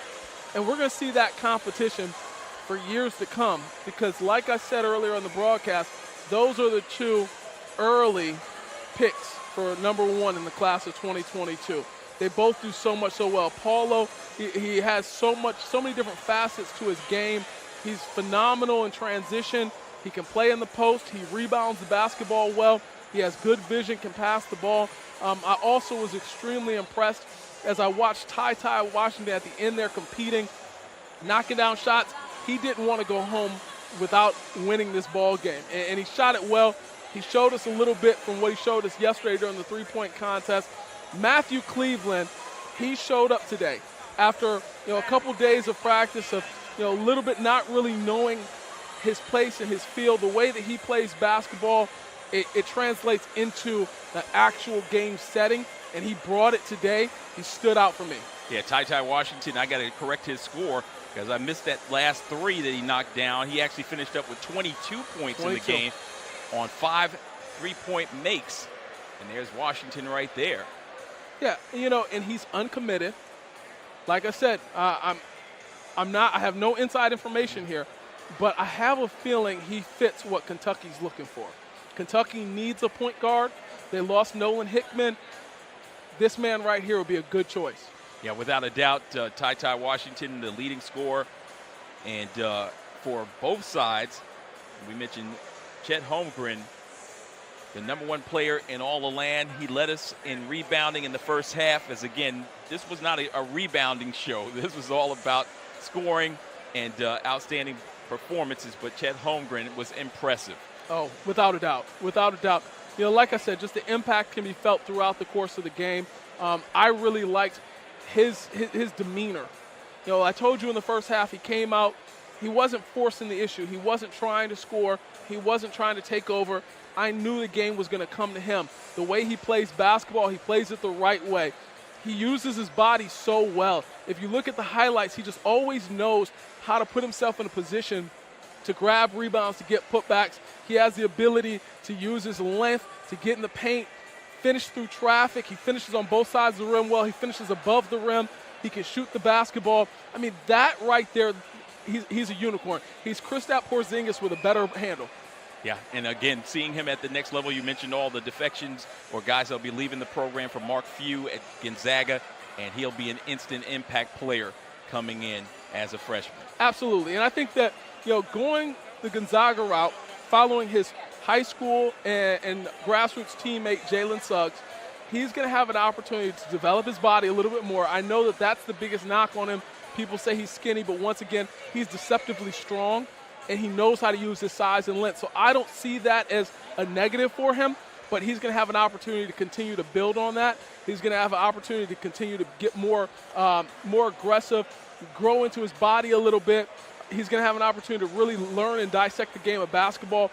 Mark Few is a true high IQ basketball coach. He's going to get him in the film room. He's going to continue to help him advance and take his game to a whole nother level in preparation for the 2022 draft. Well, I was going to ask you, as you think in terms of that, as far as Chet Holmgren is concerned, where do you see his upside? Is he more of a Timmy who can play out on the perimeter and occasionally go inside, or how does you see him fitting into their structure? I think that he can do everything. I think it's going to come down to what that team looks like when they have him in there. So great coaches, they adjust their attack to their personnel. They're not going in there and saying, hey, this is what's worked for us historically. This is the way we're going to do. No, we're going to see how those pieces mesh and fit together. And from there, we're going to do what's best for this team, and we're trying to make another deep run into the NCAA tournament. Without a doubt, this is the post-game show. 2021 Iverson Classic. Bartlett High School has been full to capacity throughout. It is beginning to thin out as far as the fan base is concerned, as we have been privy to give you extended coverage with post-game thoughts and numbers for the fans throughout the land. And we certainly hope that you have enjoyed each and every bit of it, as it has been our sincere pleasure to be here. So once again, Justin, I'm looking forward to our next opportunity to do another national game. I know that you'll be on the all over Instagram and Twitter, bringing SUVtv fans the best of the recruiting wars. What is the next big date, next big event that you guys have on tap? You know, there's so many moving pieces. Right now, we're talking through a couple different events. There's a lot happening around the basketball landscape, so make sure you're following SUVtv on Instagram, on Twitter. Make sure you're subscribed to our YouTube channel. Make sure you're checking the website. We'll let you know exactly where we're going to be at. I'm excited to cover basketball for SUVtv. I'm excited to be a part of this exceptional team. They've done a great job over the years. I'm humbled to have the opportunity to continue to grow my career and to be a part of the journey here. It has been a wonderful time here in Memphis. Thank you so much to Allen Iverson, to all the outstanding sponsors, and of course you for tuning in, and all the outstanding and wonderful players that we'll get a chance to see at the next level and beyond in the coming years. So for everyone associated with SUVtv, I'm Charles McNeil saying good night and God bless everyone.